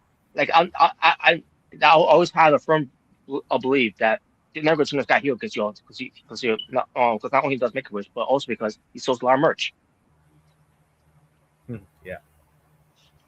Just like you think AEW ever turn Orange Cassidy heel? Exactly. No. Well, I don't see Orange Cassidy heel either way. Even when they have him wearing unless they try to do a denim Cena heel, jackets. unless they try to copy the whole Cena heel turn of Orange Cassidy. Yeah, even when they had Orange Cassidy wearing black. Remember, wearing black jeans and black. Oh black yeah, denim and he went back to "Where's My Mind" as the theme song. I remember that. Yeah. Yeah. I still don't get what the hell was even the point of that to this very day. I don't know either. He did that, and then just to go back to wearing blue. Oh, let's not forget he returned coming out of the box. Oh yeah, I forgot about that. All right. But yeah, either way, congratulations to the Base of Wrath. Now they got competition with WWE because WWE now all of a sudden WWE cares about building up their women's tag team division after not giving a shit about them for all these years. But because I find a coincidence that AEW is now introducing women's tag team titles for these AEW women's. Now all of a sudden WWE wants to focus on women's tag teams. Whatever.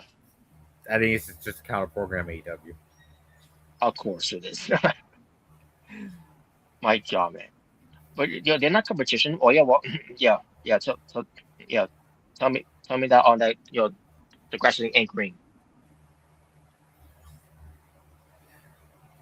Well, goodbye. But anyway. Oh man. But anyways. So Kazuchika, speaking of which, by the way, Kazuchika Okada.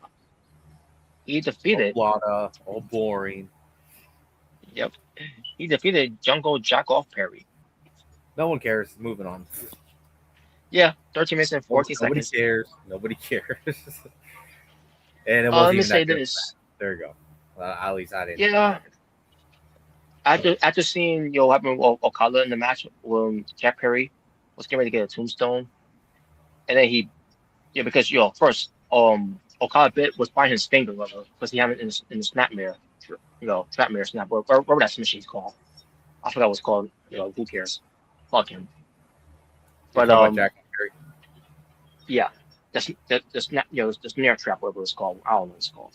I forgot what it's called. And then Okada got him in the tombstone position, and then Jackoff Perry, he's buying him, right? And you thinking, so where's he buying him? Is he buying him on the thigh? No, because according to the commentators, what he was buying Okada, he was buying him on the nuts. What? Yeah, I don't know if you watched the match. Well, I watched the match, and I was like, "Where the hell is buying?" And then as soon as I saw that, like, fuck this match. Fuck this match. I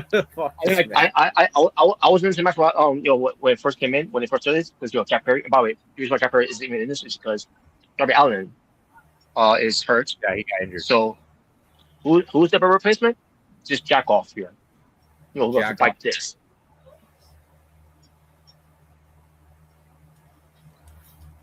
No, you're just jealous. So yeah, Jack off who bites sticks here. Is in his match against Okada. Yeah, jack off Perry, jack off bitch, jungle bitch.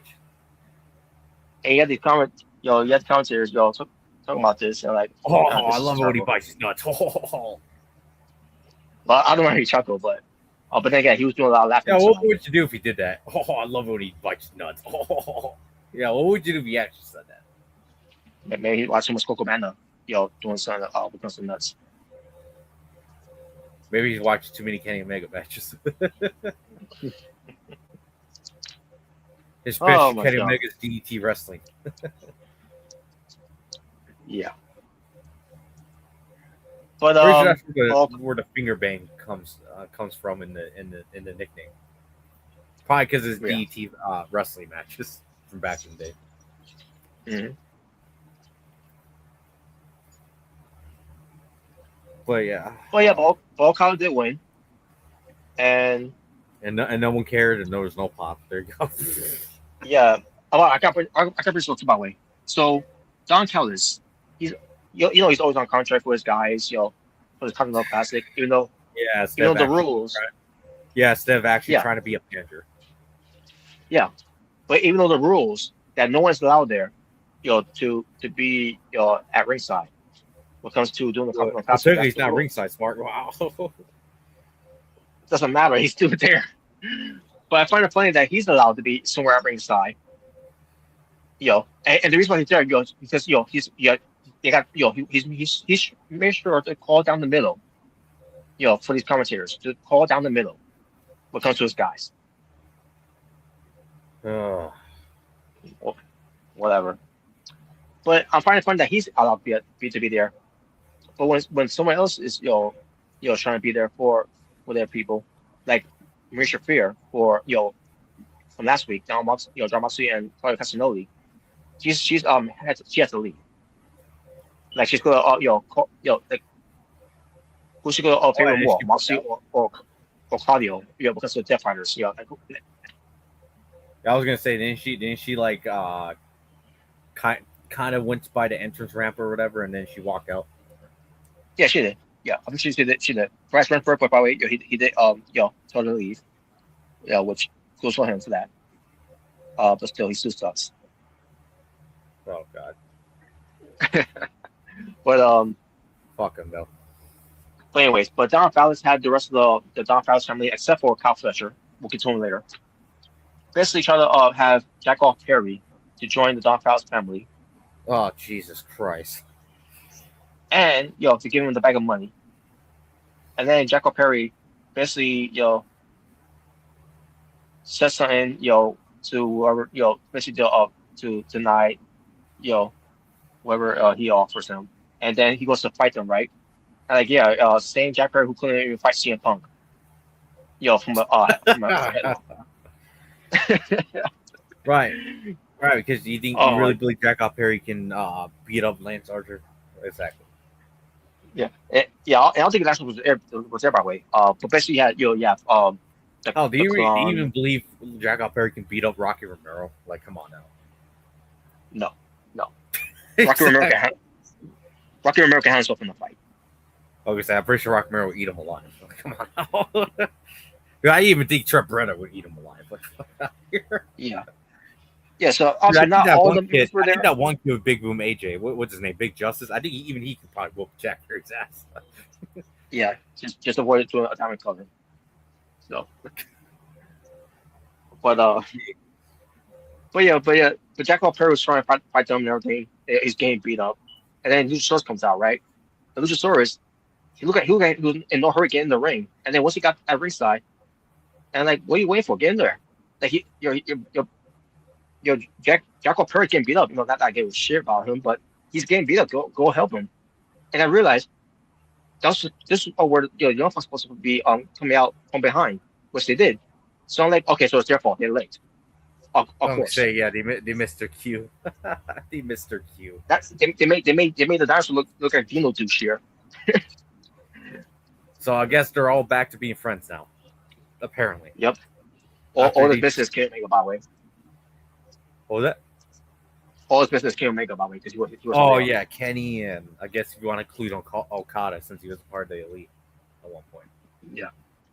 So they got the better of the Don Fast family, and the Young Bucks give Okada the BTE trigger, whatever. And then it's called BTE trigger, not the EVP trigger. Yeah. And then Don Fallis, I see him get in the ring. And then, because obviously he sees who's in the ring. He sees the Young Bucks, he sees, Jack Perry, and he sees Luchasaurus there. And he's getting in the ring, and then he's trying to back off from the Young Bucks. Because they're tough guys, right? Fuck out of here. Oh God. And then he does the whole thing where he's backing up, and then all of a sudden, oh wait, who's behind me? Like, dude, you know who's behind you. What? The fact that you even got in the ring, because you saw who was in there already, and like, this was stupid. And like, and I know what they're doing here, by the way. Oh, because people hate Don Fallis, maybe you'll cheer for the Young Bucks here, right? No, fuck out of here. I don't give a shit. I don't give a shit. I fast forwarded. The when I saw what they're doing there, like, I know what they're doing here. Fuck this shit. I don't care. Like Yeah. I don't hate Doc that much, but since he doesn't do anything for me anymore, and especially the whole Doc family thing that's overrated as fuck as it is. Well, come on, it's WWE's version of Dangerous Alliance. Oh god. Pretty much. AEW. Well, come on, don't it's just, come on, you think isn't the Don Callis family better than the Vision? Oh, it's not even better than the Heenan family. it is even better than Cap Cornette. Not even better than Cat Cornette. Well, at least Camp Cornette had Yokozuna, Owen Hart, British Bulldog. You had Vader. Who's that? Yeah, is that actual wrestling Ridiculous. legend and not just random mid carders? Yeah. But yeah. God, imagine if Don Callis family was a thing back in 1997. He probably would have had Owen Hart doing that.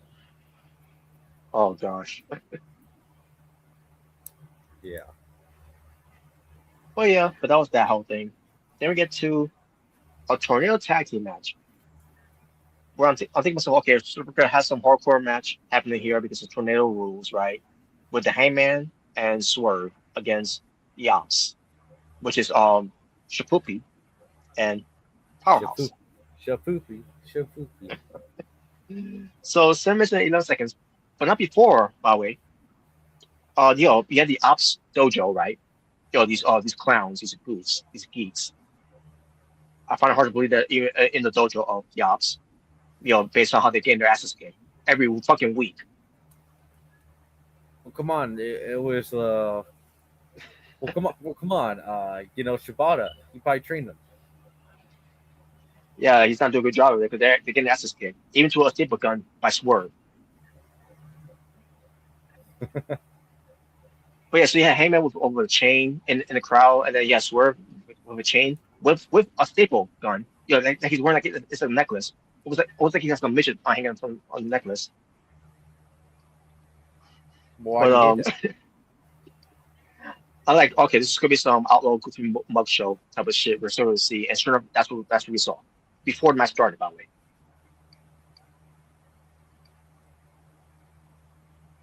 And by the way, I should mention personality stuff too, by the way. So yeah, they did all this. They used chains, staple guns, and you had the Ops Dojo taking the staple guns, and then Tony Schiavone on commentary. I swear, guy, he said this.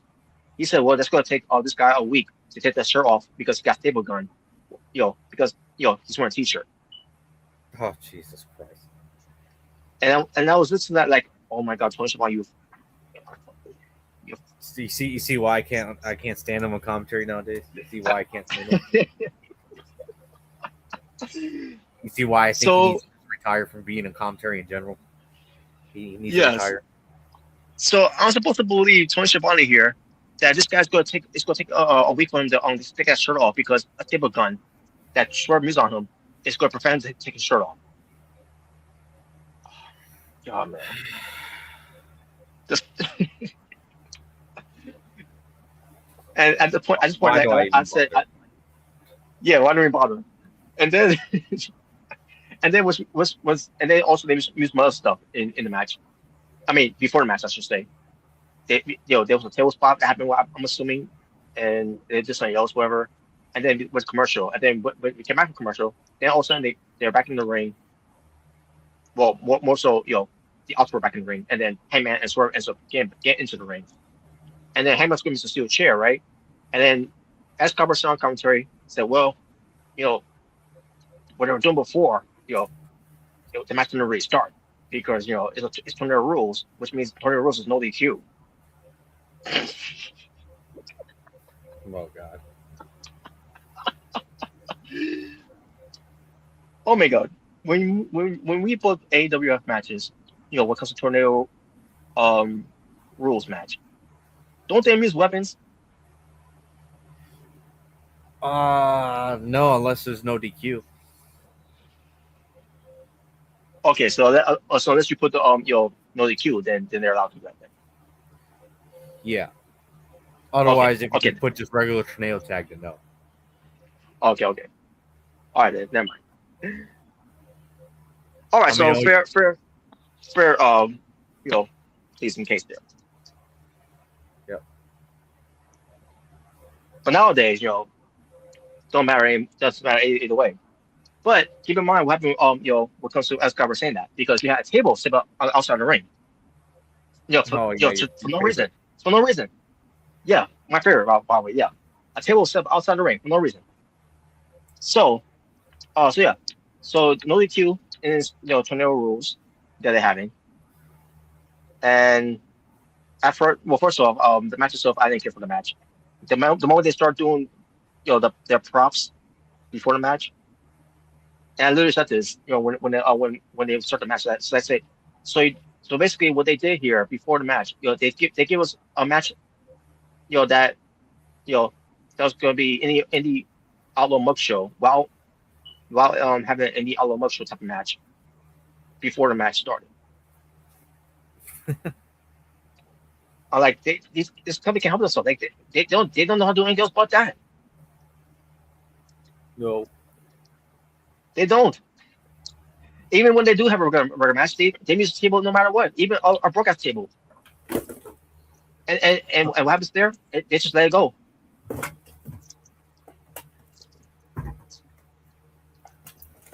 Well, Robert, That's all they know. If you're in a match like that, wouldn't you want to use the table? No, no. That's why I hate MJF matches. When he does this too, by the way.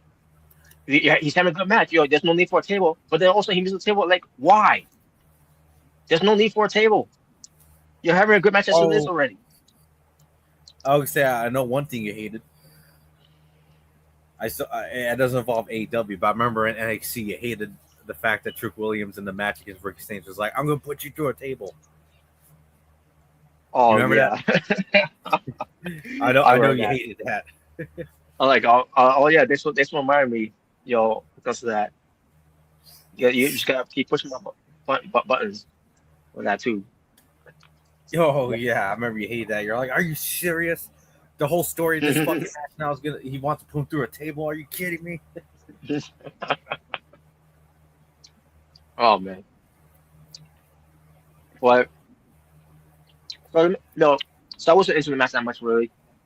And then in the end, yeah, Swerve and Heyman, they got each other, menacingly.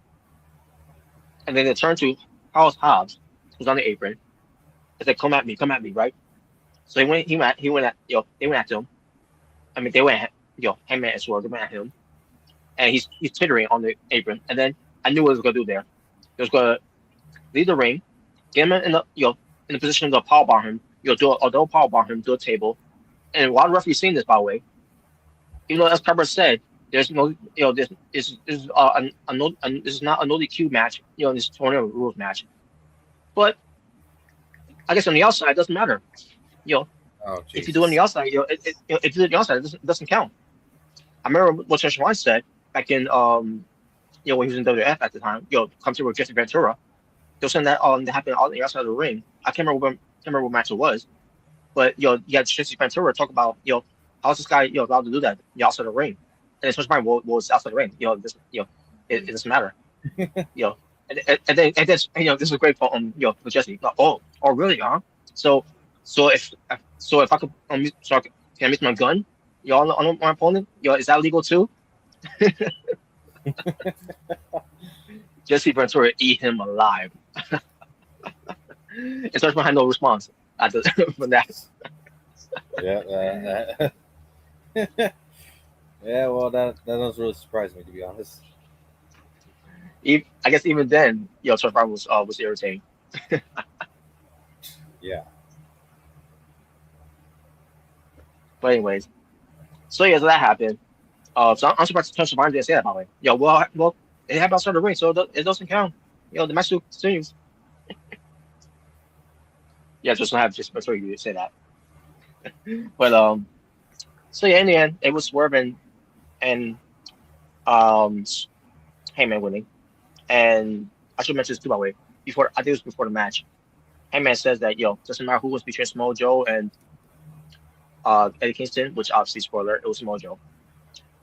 The Heyman is going to go after the AEW men's world championship. Like, why is he continue saying that?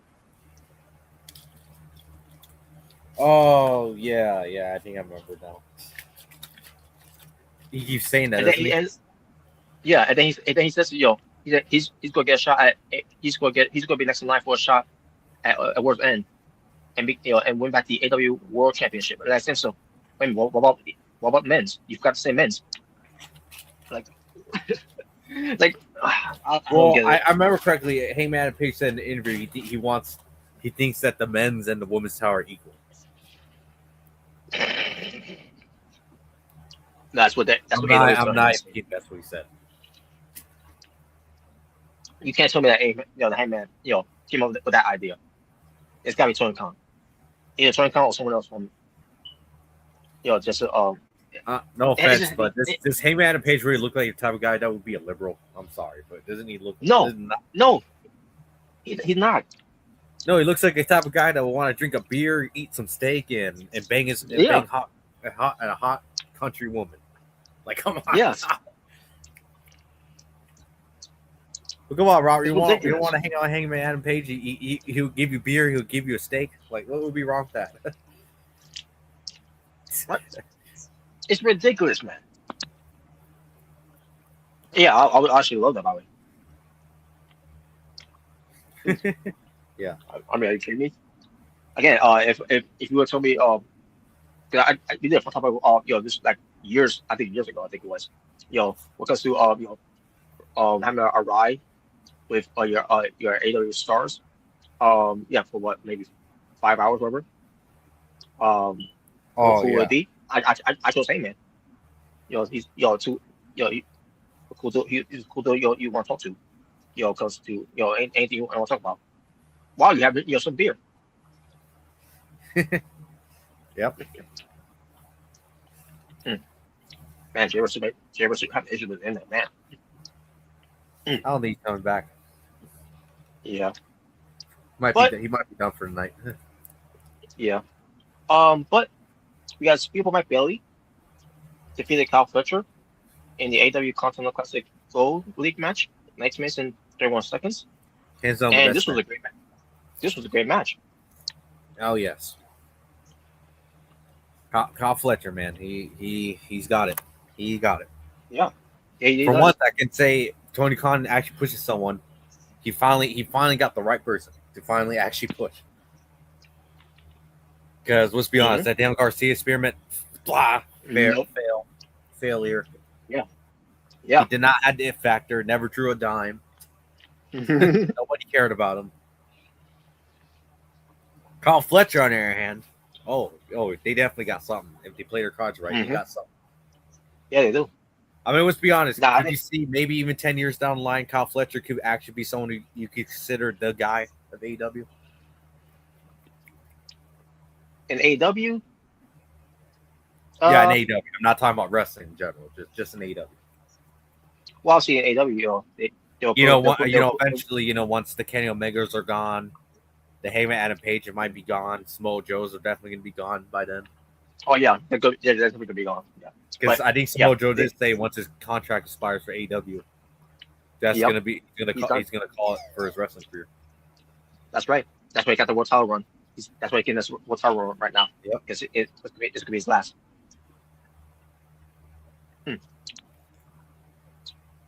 But yeah, Kyle Fletcher is definitely AEW's future if they don't fumble him and don't lose him. Yeah. But that being said, if they lose him, then that's another star going to WWE. Yep. I do see that. I mean, just imagine Kyle Fletcher and Braun Breaker having a match. Oh yeah, that'd be great. Or Kyle Fletcher and Javon Evans. Hell yeah. Oh yeah, I could see them do something with that, man. Yeah. Well, that being said, I didn't agree with him losing this match though. Yeah. You didn't like that he lost to Hong Kong Fooey? It's not against Mike Bailey, because Mike Bailey is great too. The problem is how they've been booking him. Oh, with the roll up, or actually, it wasn't even a roll up. It was like a counter. It was more good counter. Yeah. But the issue of Mike Bailey is that the way they've been booking him and Kevin Knight.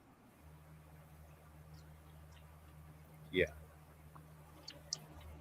Now all of a sudden they win matches.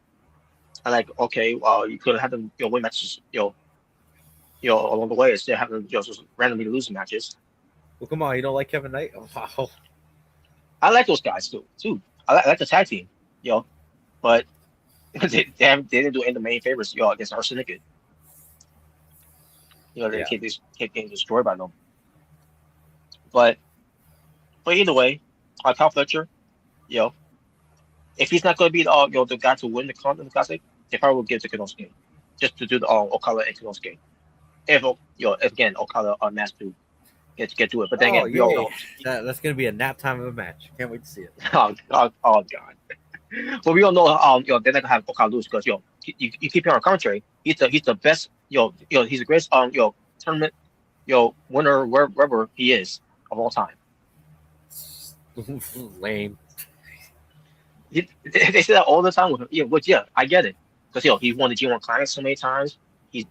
I'm pretty sure he won other tournaments before AEW, and then and then you add in the Continental Classic from last year. Yeah, hell, maybe we put him in the King of the Ring. He'll probably win it too.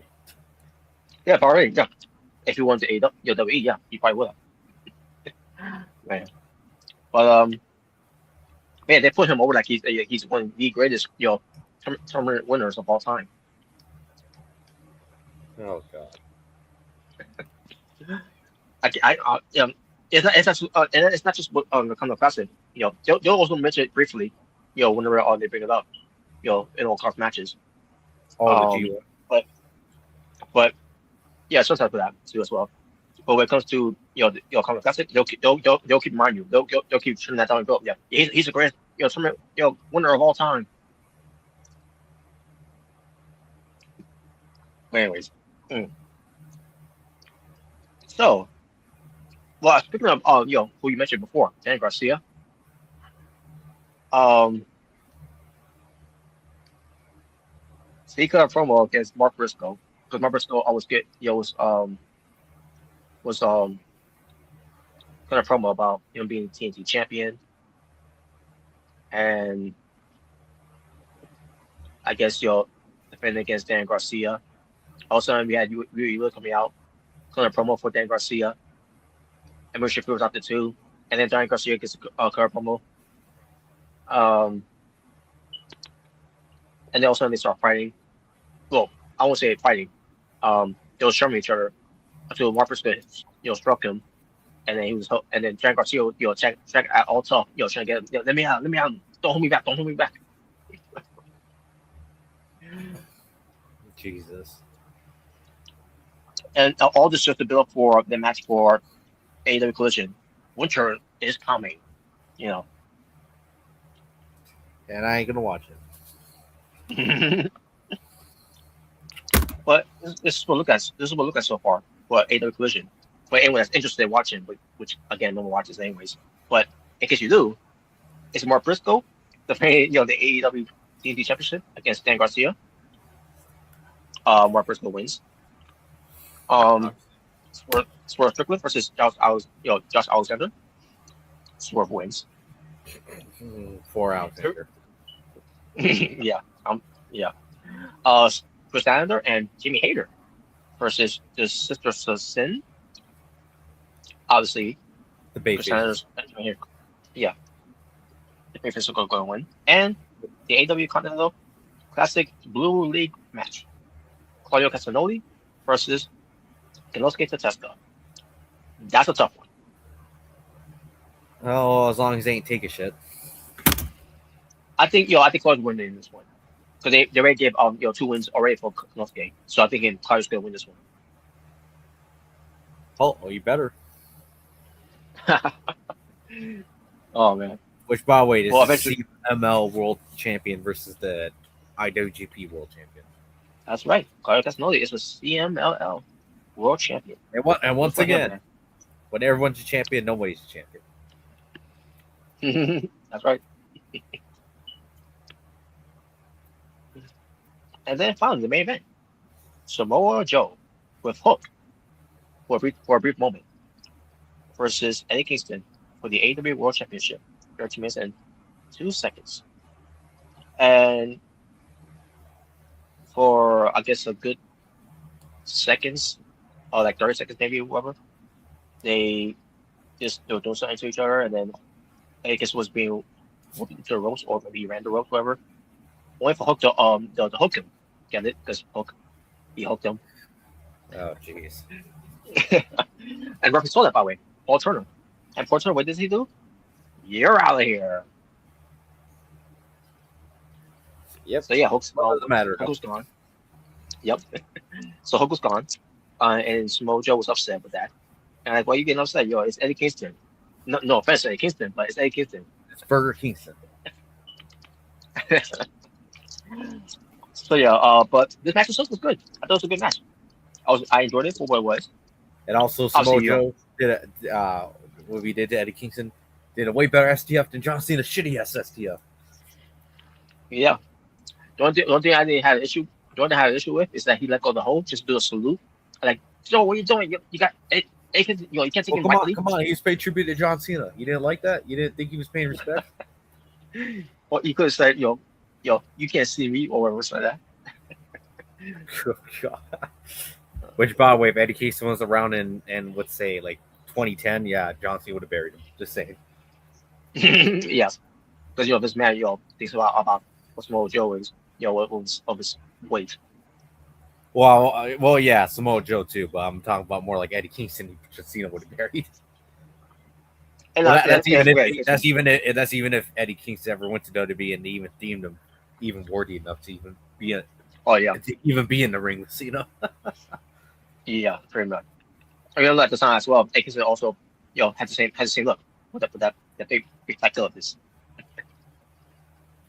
I was gonna say, yeah, I think Eddie Kingston at the time was too busy killing it in the Indies with Claudio in their matches at the time. Mm-hmm. Yeah. So in the end, Samoa Joe ends up beating Eddie Kingston in the Coquilla clutch, and Eddie Kingston passed out, and there you go. Samoa Joe retains your AEW World Championship, which means it's going to be the Hangman versus Samoa Joe at World's End. They didn't announce it yet, but we already know that's going to happen. The moment Hangman lost the belt at Full Gear, and Samoa Joe ends up winning the belt. And kind of ironic how last year was Hangman Adam Page versus Swerve Strickland versus Samoa Joe. Mm-hmm. That's kind of funny. Samoa Joe for every single World's End has been involved in a world title match. Have you noticed that? That's right. Every single World's End he's been a part of. He's always been in the main event in a world title match. And so the streak continues. This would be no different. Well, here's the question: is the winning streak for Samoa Joe going to continue? Because he technically has a winning streak at World's End. I think it should. It should. No, we're gonna have someone end it. Oh, God. As much as I love Hangman's being AEW World Champion, they did no favors of the second reign of being World Champion. His first reign was a better reign than his second one. I mean, like I said, unfortunately, they just never viewed him as a guy. He's just the guy who works with the guy. Yeah, and it's kind of reversed too in a way because his great moment of winning the belt was his second reign, but it was way better than his first one when he first won it. Yeah, because I was there that night when he won the belt. By the way, I was there. Yeah. And obviously, both the Young Bucks get involved and Don Callis, and then the Dork Order. Yeah, the Dork Order. Yeah, you got all that. I hated seeing all those fucking guys. I hated seeing all. But I enjoyed when it was just strictly Kenny and Adam Page, and not when it was Don Callis, the Harley Boys, and then the Dork Order. Pretty much, yeah. But yeah, and that was your AEW Winter is coming. Folks, get it? Your Winter is coming. Oh God, it's a 6-9. It's 6-9. So. Yeah, well, we gotta save our 6-9 fun topics for, I guess, another time again. Yeah, because I can't, God damn you, Jaber. Yeah. Well, I can't blame him. If he had any issues, then I can't fault him on that. Well, maybe Okada was like, "Oops, I pressed the wrong button. I'm so no. sorry, bitch." Yes. Yeah, come on, you But think Okada did that to him? maybe, who knows? But I'm gonna bring this up though. When it comes to Saturday's main event, is this coming Saturday. So this will be the 42 event of this event, which it features the last real champion, one last time. Well, the last real champion is not really true, but whatever. No. Um, And one last time, well, we'll see until WrestleMania 42 or 43. yeah, we'll see. Yeah, we'll see when they go. WrestleMania go to Saudi. Yeah, we're gonna have But, Triple H versus John Cena again. Yes. But it will take place on December 13th, 2025, on the Saturday. Obviously, because it's Saturday night's main event. It's called John Cena's final match. It's the also. And apparently, Jesse Ventura is actually going to make his return on commentary for that show. Oh, really? Good. Well, I mean, I guess it kind of makes sense. I guess he wants to be there for Cena's final ever match. Good. It should be. But they'll be at Washington, D.C. at the Capital One Arena. And they're only doing 4 matches, obviously. And by the way, I heard apparently Donald Trump actually wants to attend that show for John Cena's last match. Well, I'm not even kidding. I'm not even kidding you. That's actually a real thing I heard. Well, my advice is hire some good securities. And don't rely on WE securities. You're useless. Yeah. well, obviously, I think Secret Service is going to be there. Obviously, if the president. Yeah, obviously. The damn president's there. So. Mm-hmm. But and by the way, what a sight that would be! The first time ever an actual sitting U.S. president actually attends a wrestling show, like a WWE wrestling show. That'll be a big deal. No matter how you feel about him, that's a big deal. Yeah, unlike what the WWE did years in the 90s, with it, with the fake Bill Clinton. Well, which I can care less because fuck him. But yeah. Yes. I can see with that in turn. And fuck George Bush too, because I think they did something with George Bush at one point, if I remember correctly. I think so too. Yeah, I remember they did some of that too. Yeah. I'm talking about George W. Bush. Fuck him too. Yeah, just. George W. Bush. Yeah. Oh, and I forgot the Barack Obama, the fake Barack Obama, Hillary Clinton. I remember that too. Oh, that was awful. Well, come on, you didn't love the joke of the Barack Obama bottom. I get what they did. I get. I thought it was funny. Come on now, I actually thought it was kind of funny. The Barack Obama. I mean, it makes sense. Yeah. I mean, it makes sense. Barack Obama. Barack. The Barack bottom. Can you smell what the Barack is legislating? Oh God. Because yes, you can. Wait, what? But because that was Barack thing. Because yes, we can. Oh yeah. All right, but here are the matches so far. Cody Rhodes defenses not so undisputed WWE. I'm sorry. He's not defending the belt. I forgot. It's a champion versus champion match. Cody Rhodes, who's the not so undisputed WWE champion, even though he's the champion, but the belt's not so undisputed. Versus Oba Femi, who is the NXT champion. 2 times. Yep, and by the way, me, Dark Horse, and Otaku think they're gonna have Cody bury Oba Femi. Oh God.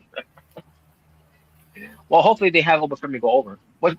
By the way, I'm hoping so, but part of me gets feeling either Cody buries him and wins, or they're gonna have Drew McIntyre interfere and attack Cody. It's probably what's happening. I see that happening. All I'm gonna say is I'm hoping it's gonna be a good match because Oba's in it, but at the same time, I get feeling it's gonna be the same old boring stick Cody does in every fucking match he's done this year. So, or he's gonna get beat up, he's gonna get beat up for a while. Then he's gonna do that shitty ass looking face where he supposedly powers up. He's gonna do a shitty ass Cody Cutter, and he's gonna do the crossroads, and he's gonna start yelling like it's Hulk Hogan. Wow. Yeah. Fuck out of here. Yeah, I already get feeling that. That's probably what's going to be the match. And by the way, you have to say I'm right if that's what the match ends up being. You're right. You're right. I can see that happening. Wow, you're right because I basically described every Cody match this year. Even you can't deny it at this point. That's basically what every match Cody's been this year. He did try some Drew McIntyre. The bell ring to lock up for a while. Then Cody gets beat up for like 30% of the match, and then he starts having a comeback, and then he does that shitty face, does that shitty yell. Then he does a Cody cutter, and then the other guy does his finisher move on him. Then he kicks out, and then he does his finisher move. Then the other guy kicks out. Then he does his shitty ass comeback again, does the Cody cutter. Then the crossroads and 1, 2, 3. There you go. That's the whole match. I just summarized every Cody Rhodes match this year.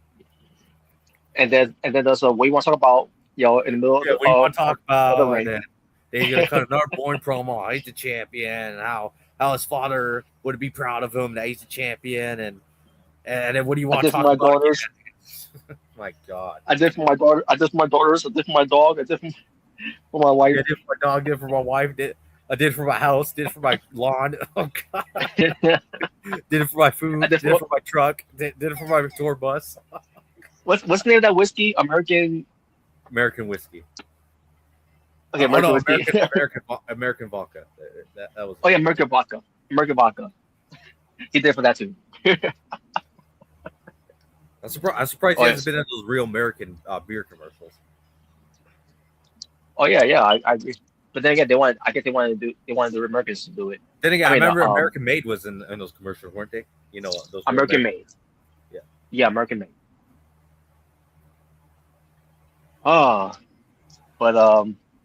much do you want to bet that's going to be the match for Cody, where Oba's going to get offensive Cody, and then Cody's going to do a shitty comeback, and then same old stick like always. It might be that if the booking Cody to win, but I would not do that to Oba. But if I will, I wouldn't do that to him either. But I get feeling Triple H doesn't give a shit, and he probably would do that to him. Yeah. And I'm just, and that's gonna piss me off because I'll be like, so wait a minute, so Oba can kick Ricky Saints' ass, Javon Evans' ass, Trick Williams' ass, Wesley's ass, Dragon Lee's ass. He can kick all these guys' ass. But apparently, when Cody comes along, he's like, "Oh, I gotta run!" Like, get the fuck out of here. Like, come on. Mossborn. Yeah, Mossborn too. Yeah, Mossborn, Tony D'Angelo. Oh, yeah. So D'Angelo, remember that match. Even Tony D'Angelo looks way more believable against Oba than Cody does. Okay. Oh yeah, I agree. But another note here, Cody Rhodes and Oba for me, when it comes to their respective championships, you're 2 times champions. So. Yeah. Well, let's be honest, Oba has had the better ring. Yeah. All right. But I won't go over for me if McIntyre is interfering. For some which I see there's more likely possibility McIntyre is going to interfere and is going to attack Cody. Yeah. The next match, it will it's going to involve Bayley versus Soruka. Yes. And unlike Cody, Bayley's actually willing to put people over and actually make them look strong. So. Yeah, that's true. Well, that's true. Even you can't deny that at this point. Even you can't deny it. Yeah, she has. Yeah, she really has. I feel like yeah, and also I have more faith in this match than I do of Oba. Oba, I'm actually afraid of, but this one I have more faith in. So. Yeah, and I think also will go over on Bayley. Oh yeah. And I feel like WWE has gotten away from Bayley's split personality for a reason now. That can never happen. Why? They start something and then they stop doing things. Like R2. I'm driving now, and then now he's back to being This just reeks of Bruce Pritchard all over it. Yeah, it is. All right. But anyways, and then we have a tag team match: AJ Styles and Dragon Lee, who successfully defended tag team titles against Door Raiders this past Monday. Yep. Now this is non-title, but they're facing Javon Evans, who won the Iron Survivor Challenge of 2025. Oh yeah. And the TNA X-Division champion, Leon Slater. Like, holy shit, awesome. I'm liking this.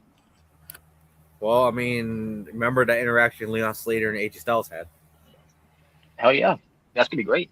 It's just you two in the ring, together again. Good time, wrestling. That's gonna be awesome. Hell yeah.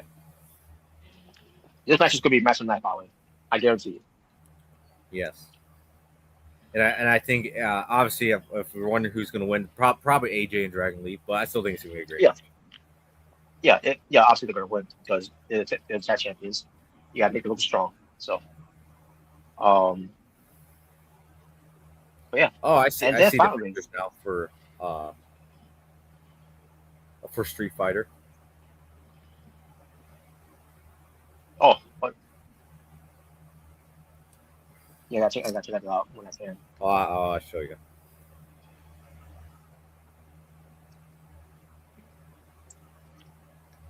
Oh, jeez.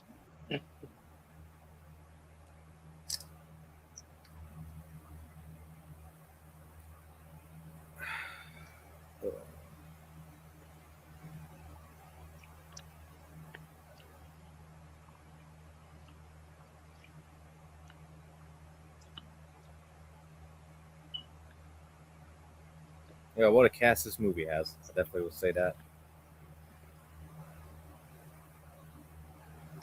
All right, here we go. All right.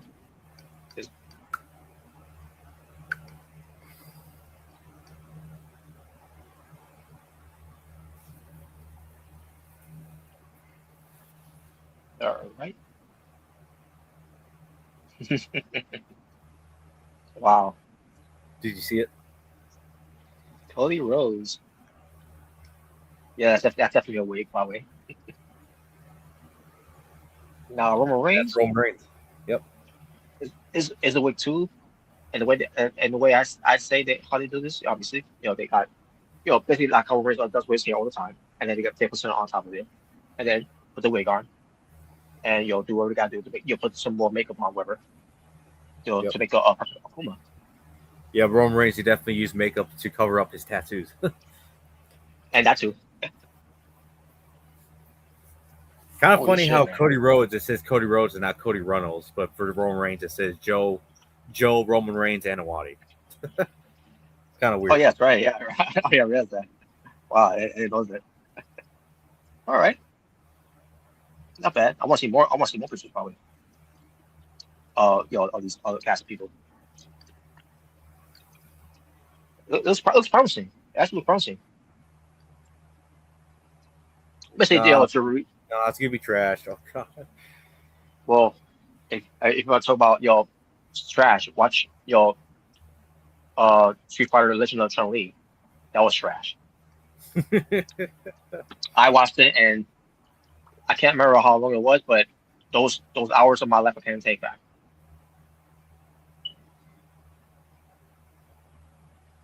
I don't know who idea it was for that movie, but that was shit.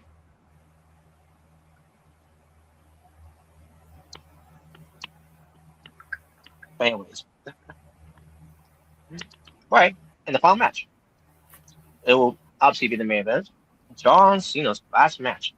It's his retirement match against Gunther. Where, let's recap. Jey Uso versus the Miz. And he beat him to advance. Damian Priest versus Rusev, with Rusev winning to advance. Sheamus versus Shinsuke Nakamura, with Sheamus advancing. LA Knight, yeah, plus a mystery opponent who's a free agent from TNA, except it's not a TNA name because it's a WE name. Matt Cardona, aka Zack Ryder. Woo woo woo. Yep. With that winning. Penta versus Finn Balor with Penta winning to advance. Solo Sikoa facing a free agent, a mystery opponent as well. From TNA, but under the name of his WWE name, Nick Nemeth, aka Dolph Ziggler. With Solo Sikoa going over. Devon Evans from NXT versus Gunther. Great match with Gunther going over. Carmella Hayes versus Bronson Reed with Carmella Hayes getting the win because outside interferences, especially with Cody Rhodes getting involved, helping out Carmella Hayes getting a win. Mm-hmm. Jey Uso, versus Rusev with Jey Uso going over, which people hated. LA Knight was supposed to play Sheamus, but Sheamus, according to WWE, he's injured. Don't know what he's injured from his shoulder or whatever, maybe. But the replacement was The Miz, and the way that was done, by the way, was so stupid. The Miz switched papers without all this noise in it because Archer came in because he wants to talk about giving Archer want to give his balls to Nick Nemeth. I mean Nick Aldis, excuse me. And that distraction led to Miz, switching the names and everything, and he's in making Nick Aldis look stupid, more stupid than Dan Garcia looks stupid.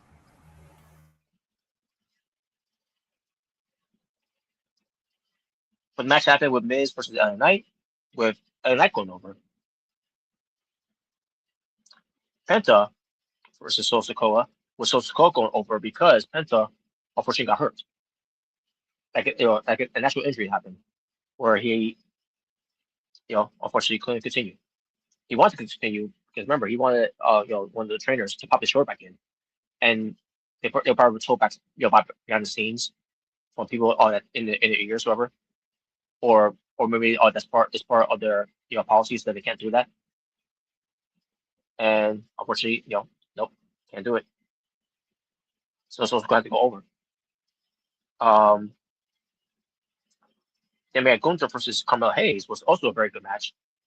Is it better than Javon Evans? It's debatable.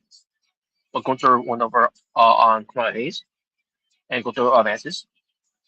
Jey Uso versus LA Knight, with LA Knight going over, and then Jey Uso doing a 60 fit, and crashing out. So the co-op versus Gunther, a very good match. With Gunther going over.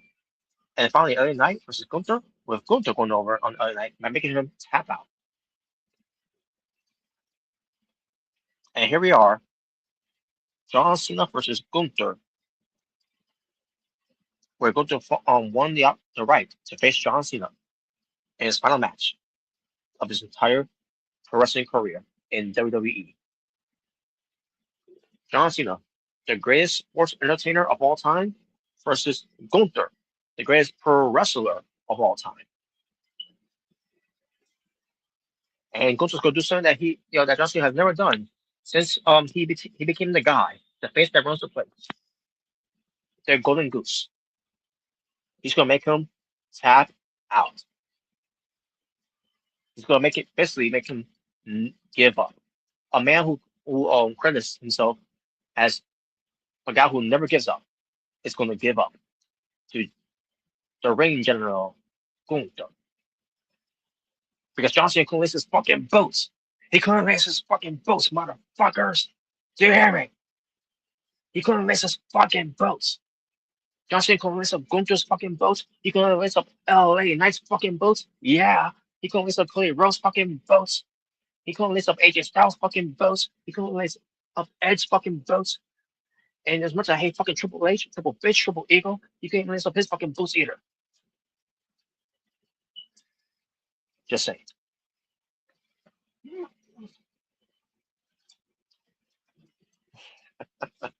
Sorry, folks. But there you go, folks. That was it. Obviously, I'm going with Gunther win here. and I'm going with Gunther winning by making John Cena tap out. John Cena wants to do the right thing, wants to put someone over to make someone's career and actually elevate someone's career, even though Gunther was very needed because he's already been elevated. You know, he's Intercontinental champion for the longest reign of 666 days, beating other guys, even the great Honky Tonk Man's reign. It was a lame reign he had, but I still love Honky Tonk Man's. Just saying, you know. But Gunther, former two-time World Heavyweight Champion, soon, maybe eventually soon to become a WWE champion, and be the guy, you know, if he can that ball, which I'm pretty sure he will in 2026 if he, when they use the whole transfer window. So, but we shall see.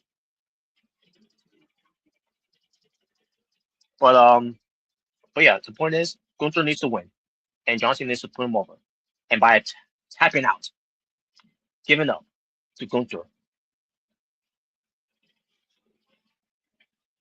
or you can just have Gunther just beat him, just beat him, and Cena just passes out, and then and that's it.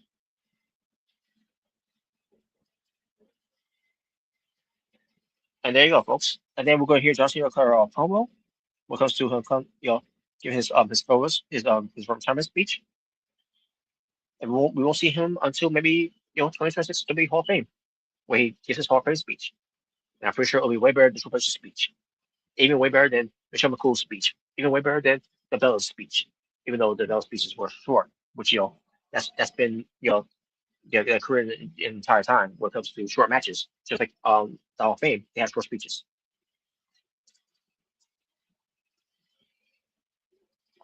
But either way,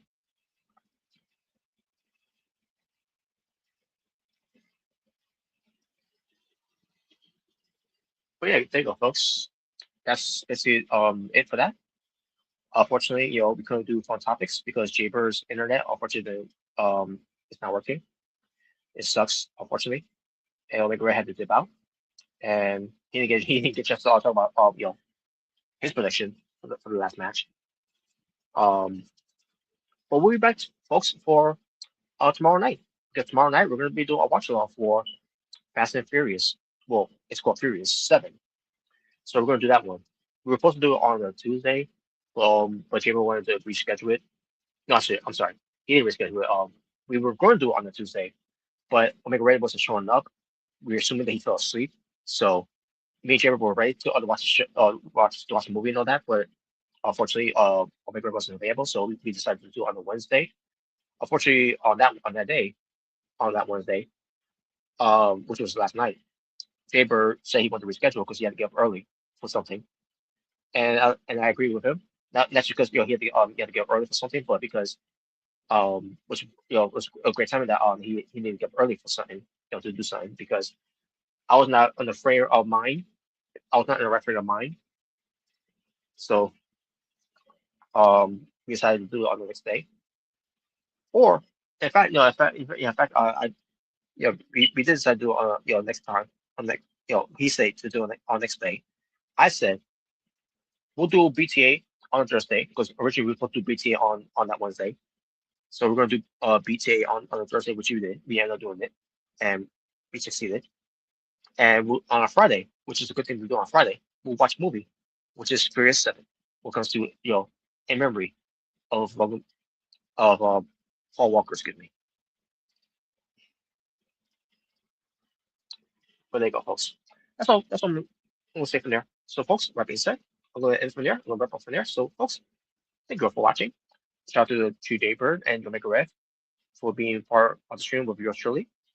Shout out to Jaybird for commenting, for letting us know what's going on. Because unfortunately we couldn't do any fun topics because of this reason of this internet. So happy being part of the stream, while the internet and beyond on maybe on his data on his mobile. If if it was going to be good enough quality, whatever, in a way, I don't know. We would have done fun topics, but unfortunately we couldn't do it. So, but shout out to everyone else that watched but didn't comment in the live chat. But if you do so, you could do that later on tonight. Because right now it's right now Friday. It's 12:01 for my time zone. Right now it's 12 a.m. in the morning. But yeah, so if you wanna chat along in the live chat, feel free to do so. But make sure keep things positive. Make sure give us a positive support, some positive love, positive peace. Make sure to show some positive attitude, show some positive energy, positive vibe, positive mood. And if you want to troll in the live chat, please make sure it's a positive trolls to keep things fun and entertaining for all parties around. Just to keep it also a safe space to keep things cool, aloof, and zen for all parties and all parties around. So, folks, we'll see you all later on tonight for the watch along for Furious 7. And next time when we do BTA, I don't know for sure when we're going to do BTA, but be on the lookout maybe on the Monday. We'll see. We'll do on the if we do on the Monday for BTA for episode 270 because this was 200. This episode of BTA, I should say, was 269. This is sexy. I'm just saying. So next time we do an episode of BTA, it will be possibly on the Monday for episode 270. And on the Sunday, we'll probably do another watch along, but this time when it comes to the first ever, when it comes to Women's Blood and Guts for AEW, for NXT World Games, and for the 4-on-4 Survivor Series. And that's all included for women's wrestling. And there you go, folks. So that being said, folks, I'll see you all tomorrow. I'll see you all later on tonight, I should say, alongside with the True Jaybird and Omega Red for Furious 7. Until then, take care of yourselves and each other. God bless, peace, and take care.